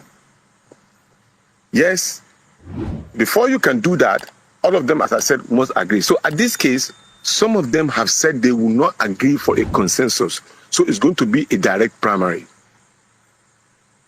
We have a right now to mobilize people. And I'm not throwing numbers here. When we have the opportunity to continue to mobilize, we said is some are skeptical about the party. Some do not even want to join because they don't believe that Peter Obi will get the ticket in ADC. So they decide to sit on the fence. So if you decide to sit on the fence, and if others mobilize people into their own ward and present the primaries, who do we blame? Because we didn't do that. The idea of mobilization, some people want to help, and I can say it here. Magnificent Dude and some other persons generated funds and brought in one of your guys who came down to Nigeria to support those particular people in terms of mobilizations. He didn't give anybody any money. He did it directly to the people, at least the ones I witnessed. The ones that we direct people to give to, it was given to them directly. And they mobilized. And we even direct, and those who were given to some of the accounts that were given to some other person, we make sure that they direct those particular funds to those particular places because we want to build trust in terms of funding. Even though it's not enough, but at least it was something and it helped. And it was accounted for. And with regard to, a while ago, I was listening to Chris, I was about saying that I have not seen Chris on this space. Because if I don't see Chris in this space, it's like this space is not complete because he must give us those particular criticism of him that enable us to improve on whatever we are doing. Because quite honestly, Chris just dwell on criticisms. And for me, those criticisms helped me. And I will explain why. Please, Chris, which state are you from? I know you are not in Nigeria. Which state are you from? Can somebody help me? He's from Edo State. I don't know the state, but let's assume.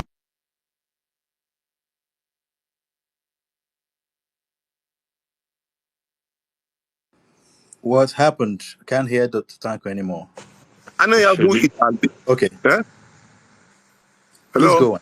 Please go on. Yes, Go on. Anoyagu was our lead coordinator in Anambra. In Anambra State, all the local government, I did not create numbers. I saw them myself. I was in almost 3 major local government. When we presented that particular numbers, we presented it with the fact of the people that we saw on ground. Not only that, I posted those particular people on ground. We had meetings with them and they told us their challenges. The problem we had in Anambra was simple. The candidate was asked to provide the little resources that he has in cash. He did not. He did not. And anybody that was in Anambra, all of the teams that we work together with Anambra can attest to it. And let me also inform you that the numbers that we are touting is not as if we are making them. No, no, no. These are physical people that we know. While I ask you which state are you from, if you tell me the state, I can tell you the coordinator, you can reach out to him. I can tell you also the local government word by word, the number of 33 persons and their phone numbers. You can verify them. But you see, the difference here is this. Politics, as you discuss on social media and you discuss one-on-one, is different from the day of elections. On the day of election, it is the actual funding that you have that speaks for you and how you apply it. I saw this openly with my local eyes in Anambra. We didn't create any numbers. The people were promised that they will be giving money to mobilize them, not to put into their pocket. No, just for them to do their work. It was not provided. It was not provided. So who do we blame in this regard? Who? Is it we that work hard to ensure that the structures are on ground? Or those who are supposed to provide the resources that did not provide it? A case in example is here. While you are giving us good criticisms, I want to use your state as a template. I want to use your state as a template. Please tell us your state, then we mobilize together with you, your own input, how you think we can do this thing.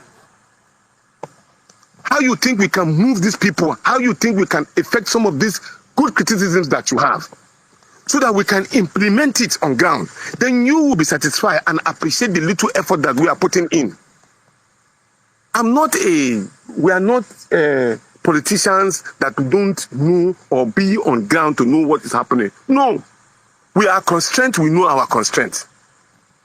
Are we ready to put in our best? Yes, we are. Do we have the resources to do that? We don't. Can we get it? Yes, we can. So if we put all of these things together, you will see the enormous result that we will. If you are to know, I just give you a clinical example. Clinical example. I am not mixing word. I'm saying it right here. Within 1 week, if you can provide each and every member of one person from the 176,000 people that we have, give us a date. We will mobilize them into a venue. If you can provide that particular form, this is an open challenge to me, not to anybody, to me. Anybody that can do that for us and say we are providing the 4,800 and something for Anambra State, this X amount of money, or you pay them directly by the transport money, not giving them money to do that. We want you to assemble in so place. It's a challenge. Please provide it, and you will see these numbers. So please have a little bit of appreciation to what we are doing. I'm not saying you should not criticize us. Criticize. But criticize with facts of what we have done. Don't just criticize us without thinking that we have done something whatsoever. With all due respect, 2023, we didn't have any structure. It was amorphous. The issue was that many people make a lot of money and then they left. We hybrid this particular leadership into two. Those support group can continue the way they are. We will have a core group. Have we done wrong?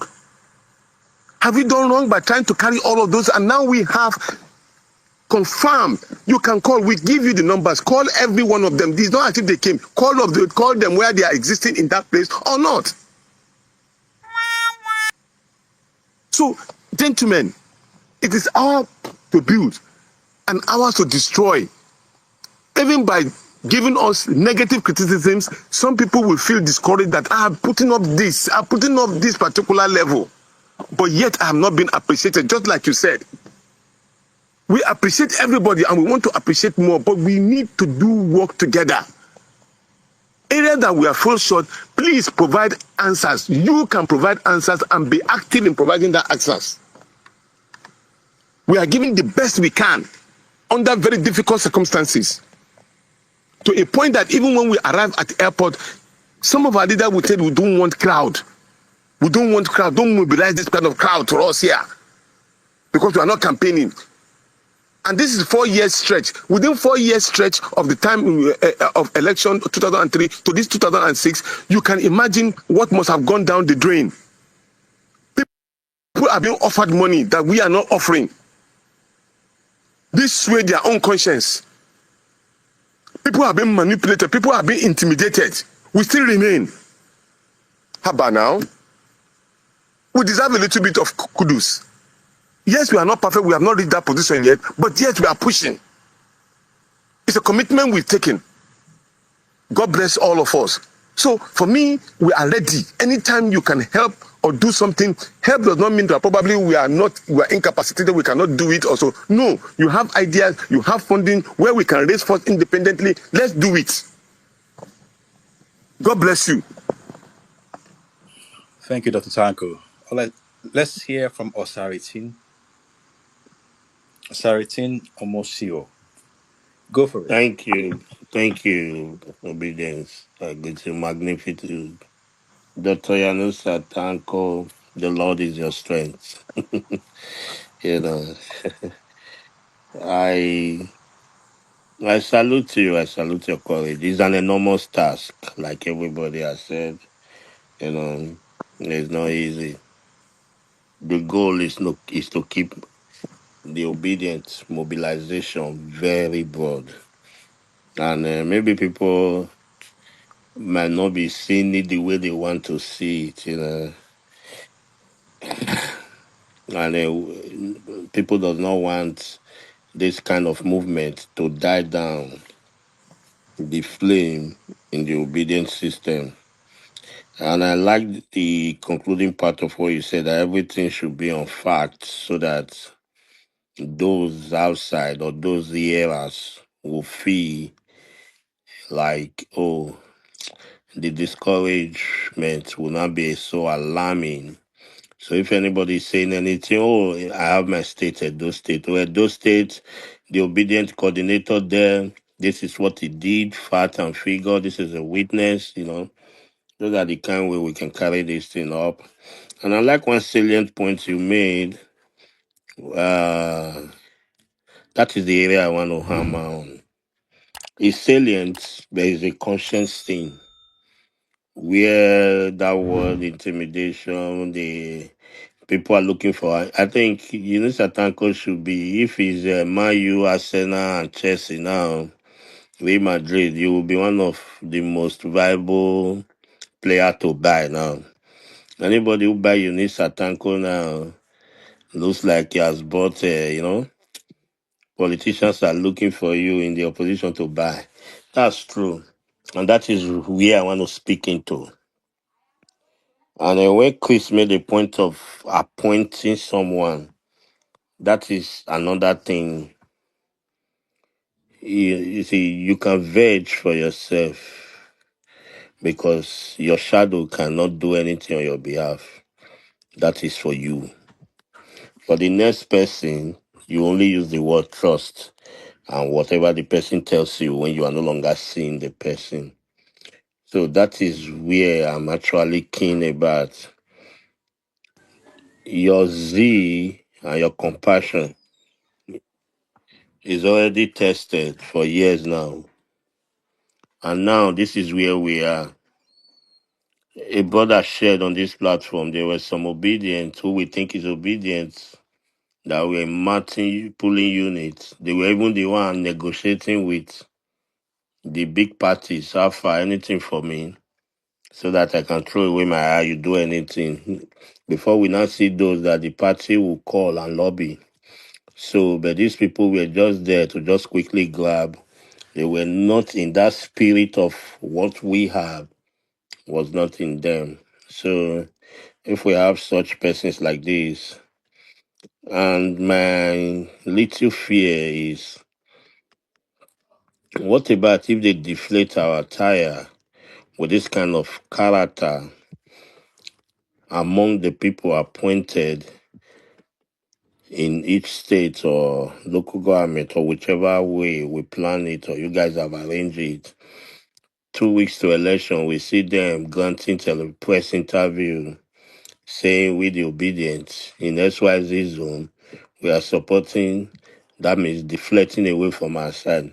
So these are the things that you as the head I see as a very difficult and something you must be very concerned about. That everyone that flags that your thought of obedience must be in that spirit tested with integrity. I won't speak too much on that. I believe everyone understand. Then the way I see obedient to be, we are not yet there. The vision is actually broad. So I believe that when David made his own, he talks about elected office. But when I look at my own scope of obedience, I see it as a force that there will be a day, it will not be Peter Obi alone. Before somebody like me or Saretin will say, I want to be a councillor, I want to be a chairman, I want to be a governor, that test of track record of integrity must be number one. Then before we check competency. So that means we become a voice, like David said. We become a body that you can't just push over. Just like the way politics is today, you know, the North will not just say we can give the vote and win. The need South will not say we can give the vote and win. We need not. So you will either need, then when you now go for the sixth geopolitical zone, you begin to hustle. So I want Obedient to get to that scope because what we're looking at is not just Obi, even if Obi is doing 20 years, that means it should be longer than that, let alone we're looking at this short time. So that is the scope of the kind of obedience we're looking at. And obedient, who can sue, who can reprobate and approbate, you know. Obedient, who can check government policy and ask why. Obedient, who will be able to collate data that channels and every other TV station would not like to show based on regulation.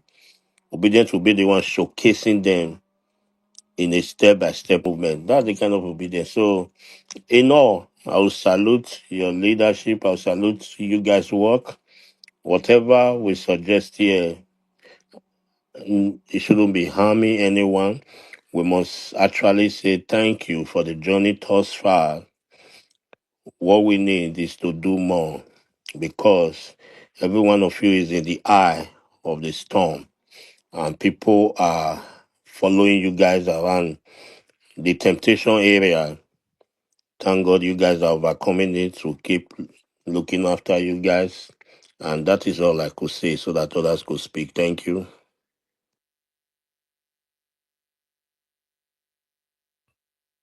Thank you so much for that submission, Osarity.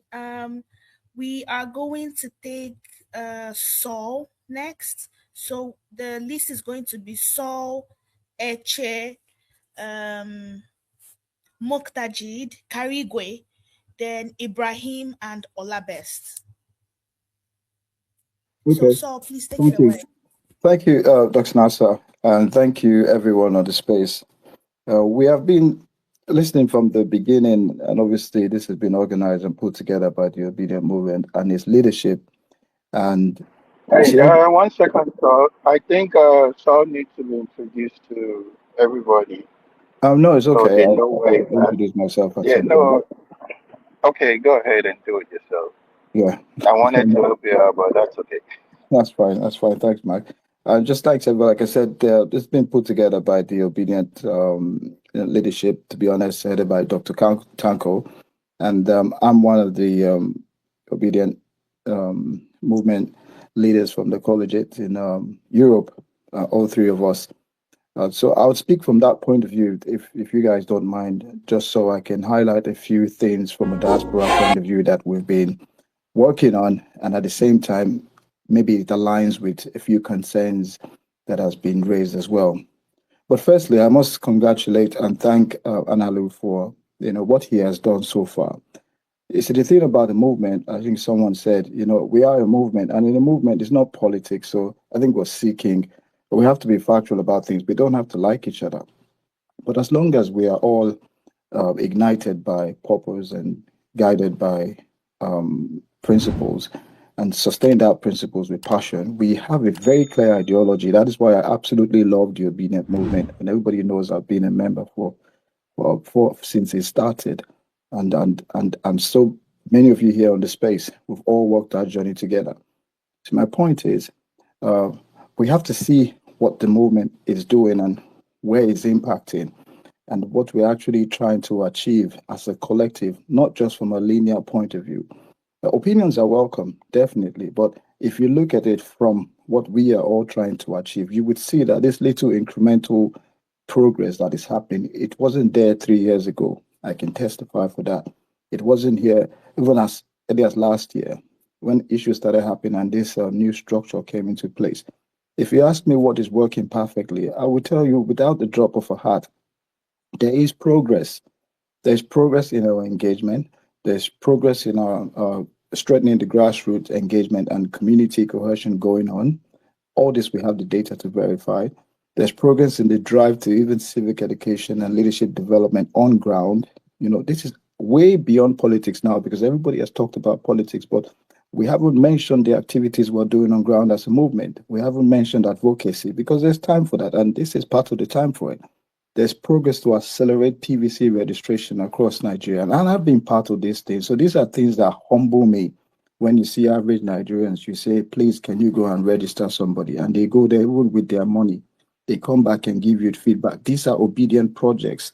When you see people in places like Ethiopia and all of those other places doing things for their community, these are obedient projects that we don't necessarily bring to the front line. But at some point we have to, and I thank God that we put this fortnightly engagement where we do it internally and come out and showcase what we have done. Nobody knows about the in-house fighting. We all fight inside the house, but we'll come out and put a brave face because to move, you have to get rid of friction.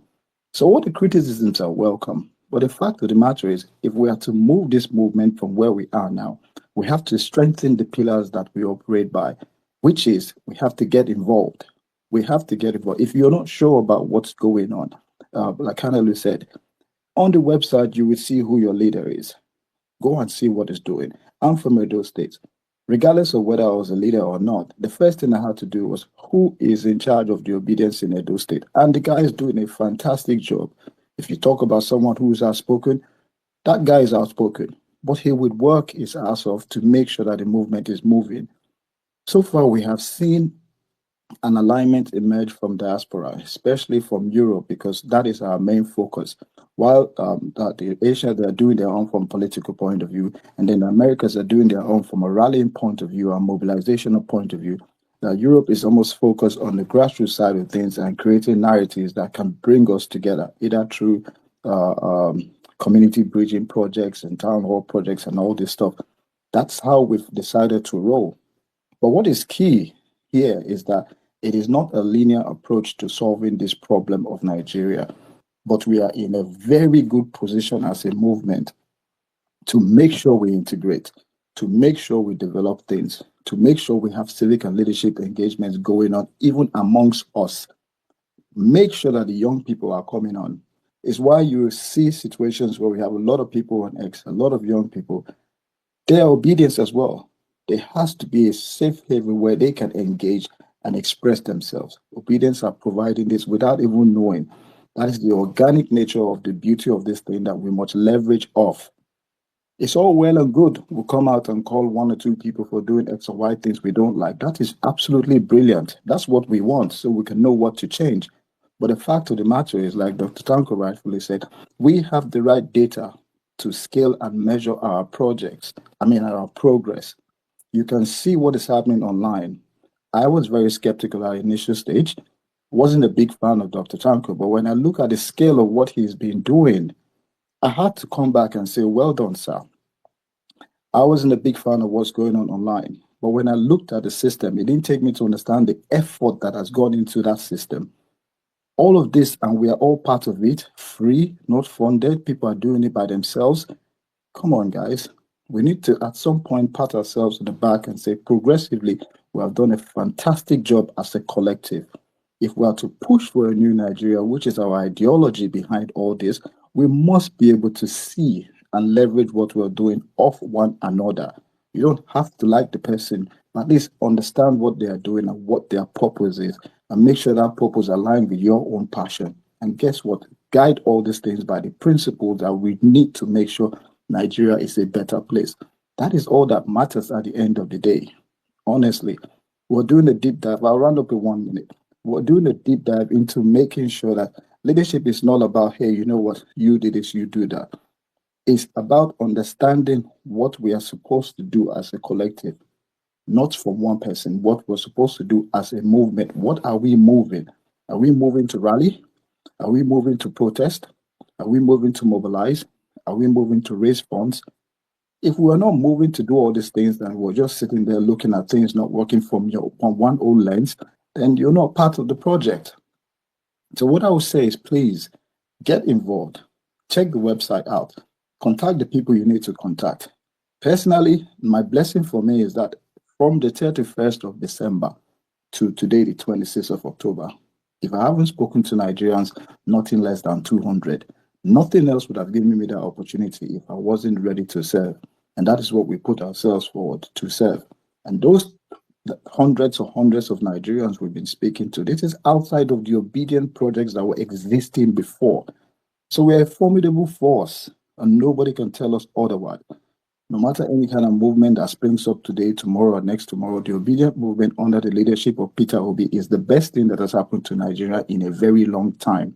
So we can either make it work by getting our asses together, pull our finger out and get to work and make this thing work for the betterment of Nigeria, or we can, sit and throw our toys out of the pram. But for me, and for what I know, and for what I've seen, Dr. Unita Tanko, who is our leader, he does not sleep. If he tells you his personal problems here today, you'll be amazed. Always on the phone, always in one meeting. You will send him a message, he will reply. And this is the kind of thing that we are cascading as well by making ourselves available. Every one of us who has been appointed any kind of leadership position, we're making ourselves available so we can simply serve. That's the key word. So thank you. I just wanted to sanitize that. There's 101 things we do. But going forward, as we have these two weekly things, we would give updates and receipts. We have receipts in abundance of what we've done on a daily, on a weekly, on the hourly basis. If that's what people need to see, then we will drop it by all means. But until then, let's focus on what we need to do as a movement, please. There's advocacy, there's a political side, there's civic engagement, there's a whole bunch of things you can get involved if you want to, if you choose to. Thank you. Thank you for that. Thank you for that contribution. So the next person we're going to take is Eche.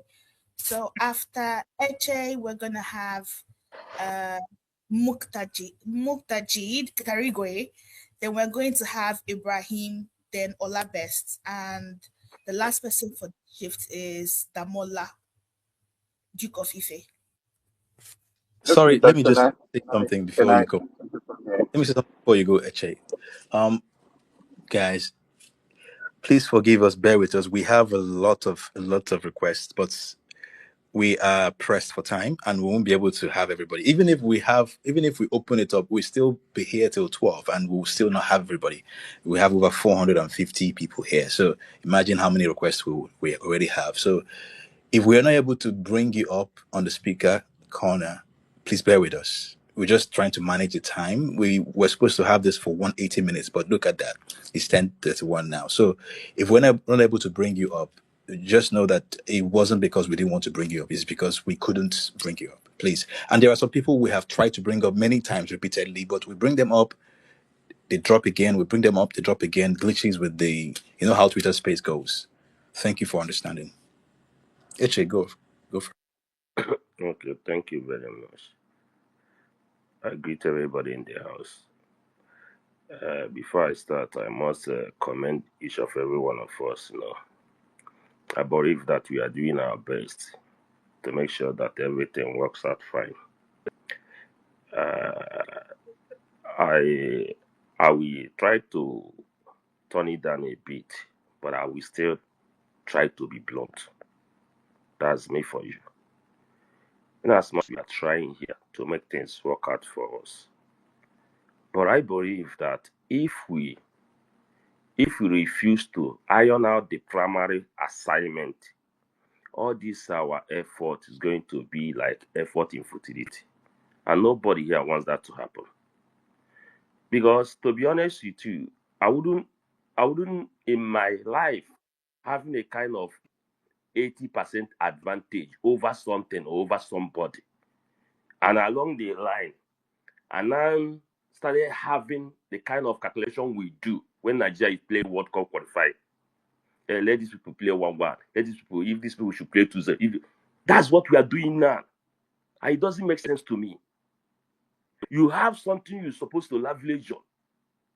You allow those things slip off your fingers. Look at us today. They were in Ibadan the other day. Other political parties have zoned their ticket to the south. PDP, they said that they are going to endorse one particular one. All of them they are going to endorse one particular candidate. Why wouldn't they tell the AGC to do the right thing? Those people that said it, they have already zoned their ticket to the south. All these people in AGC leadership, they know exactly what they're doing. Why are they afraid? What are they afraid of? We shouldn't come here be lying to ourselves. Because at the end of all these things, you see all this, let me tell you guys the truth. Tell P2B, millions of hope. Millions of Nigerians are all hoping on PO. Millions of Nigerians are hoping on PO. And we know that this APC, they enacted this new law because of PO. What are we doing about it? What are we doing to overcome all this their nonsense? What are we doing?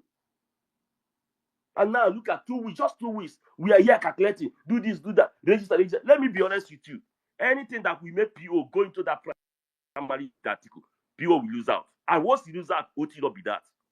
If they don't want to agree on consensus, either PO will leave that party for them. We did it in 2023. And now we're having Kwankwaso by our side. Are you guys not seeing it? These people know that without PO, that ADC is as useless as P in psychology. We have to tell ourselves the truth.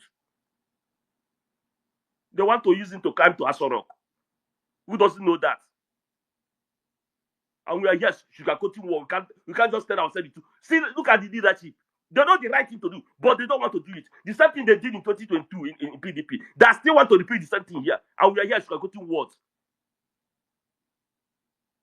Many people, kids, adults, many people, many reasonable people, they are hoping on PO. And now look at the way they want to box PO in the corner. And they're telling us not to speak. See, to be honest with you, tell PO the truth. If PO gets into that primary with article, PO is going to lose out. I kid you not, mark it. If PO gets into that primary issue that he's going to lose out. Because the truth of the matter, those in leadership, they don't even, many of them don't even want PO to be there. They don't even want PO. Look at their body languages. Look at all the things they are doing. Look at their gimmicks. The best thing, PO should have leveraged on his popularity to get things done, to get what he wanted. Now look at where we are today. If they don't want to agree on consensus, PO better leave there with Kwakwaso. We appreciate that. Instead of being to enter that lion's den. I know what I'm saying. Let us not come here because after that primaries, there's no remedy again. There's no remedy. There's nothing we are going to do again. All these hopes you are seeing, all this smile you are seeing, all this love you are seeing in people's face, it be gone. And what are we going to do about it? Nothing. Or you think people will still have morale to come and be doing obedient or nothing, or obedient movement. You think people will have the strength to come out again? See, you guys have to do what you guys have to do to make the reality of people's hope, to make it come to pass, to make the hope of people come to reality. To make the hope of millions of people come to reality. I think I have to stop here for now. Thank you. Thank you very much, Eche, for that spirited submission. Please, guys, subsequently, let's keep our submissions, succinct and brief so that we can let the others speak. Okay. I know the next person was supposed to be Muktajid, but please, can we take a lady? There's a lady in the speaker section because this whole time we've been having guys speak and the virtue of, me being here. So, Prezella, please contribute. Thank you. And then we can resume the roster. Thank you very much. All right. Good day, everyone. Good day to wherever we're spacing from. So, I saw the space. I just came in, but I came in when they were talking about the movement, and I'm glad we're having this conversation. The strengths, I'll just go straight to it, so I don't bore you guys. So far we have strength, we have weaknesses. Strength of the movement is our numbers, right? And we have the strength of the leadership, obviously the weaknesses, and how I like them on. I like the strengths and where I feel they should do better. Now, for the strength, I feel they they sort of pass information. Let me say on, I can't say social media, but for WhatsApp, at least that one they're trying. Another thing is the aspect that Dr. Tanko seemed to be very loyal to PO so far. I applaud him for that since 2023 because a lot of persons have come and gone. And there are so many projects that have come up ever since, insightful projects, which is highly commendable. Now, for the weaknesses, one, communication. The communication of the movements from the leadership is very poor. You're going, for example, you're going to a state. I'll give you an example. Let's say Edo State or your state. You don't even communicate with your state coordinators. How do you do that?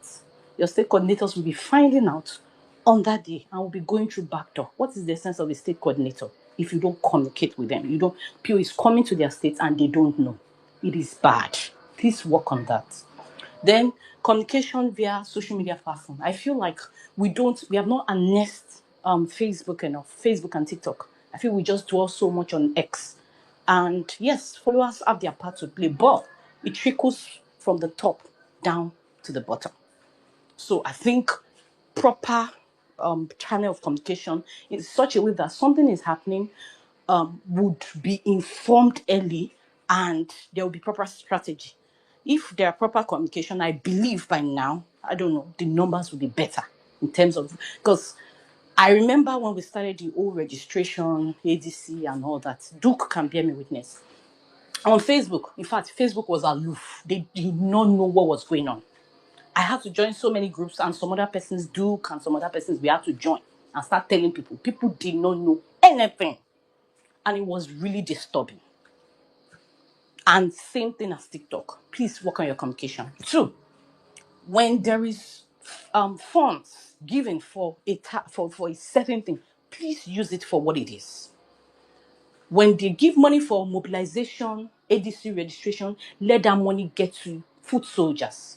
There are times where I've hosted spaces or I've co-hosted spaces and I've seen people come to complain that, oh, they didn't get funds. Some people say they've acted as agents, or I think agents in the last AMAC election, they weren't paid and some other things. It is not good enough. And there were funds that were raised for this. So it makes, and the thing with this thing is trust because of another time. Because by the time people donate and it looks like, oh, what they are not seeing results for whatever they raised this money for, it will be very hard to come back to these people next time that, oh, let's raise funds. They will be like, the other time they've done that, they are not seeing it for what it is. This ADC registration, I am very sure funds have been raised, but it's like the numbers is not reflecting. If you're giving money for ADC registration, either from PO or from anybody, use it for that. Let it show. Use it for it. This is not time where I'm going to hide my emotions. Use it for what it is so that we don't start exposing ourselves on Twitter. 3, I talked about communication. I talked about funds. Then thirdly, I feel like there is so much ego in the movement. A lot of persons, I feel like at times, maybe that is why the communication is not working properly. We have leaderships across various this thing from diaspora down to the states. Work together, see yourself as one. Don't feel like, oh, you are above this, or you or like somebody has to, I don't know how to explain it. You want to be above, work Sorry as to a unit. interject. Sorry to interject. Please, sorry. I have to enter a meeting with his PO. We're in Lagos together with him. Some of the issues that are being raised too is listening to some of them. So please just, Analo, please continue while we're listening so that some of the salient point that is can be also be addressed while I exit for now. Please. So don't think I have left the meeting. I have not. All right. Please. Fine. All right. Thank We you. understand. Thank you. Thank you. Thank you. All right. Go on, Priscilla. All right, Go ahead, thank please. you. So, close the ranks amongst the leadership, whether from diaspora, work together. See, we have a common goal, and that common goal is to see PO being there in 2027. And we cannot work together if some people always, I mean, if people feel like, oh, they're the one doing this, it's like a self-glory thing, glory hunting. Let it stop, please. By the time you're doing that, the goal of putting PO ahead would be change at the end of it, because it would be about self, self, self. Please look into this. Then fourthly, we need to be involved. Like we all said, we need to be involved. We need to involve ourselves. It's not enough to speak and just stop there.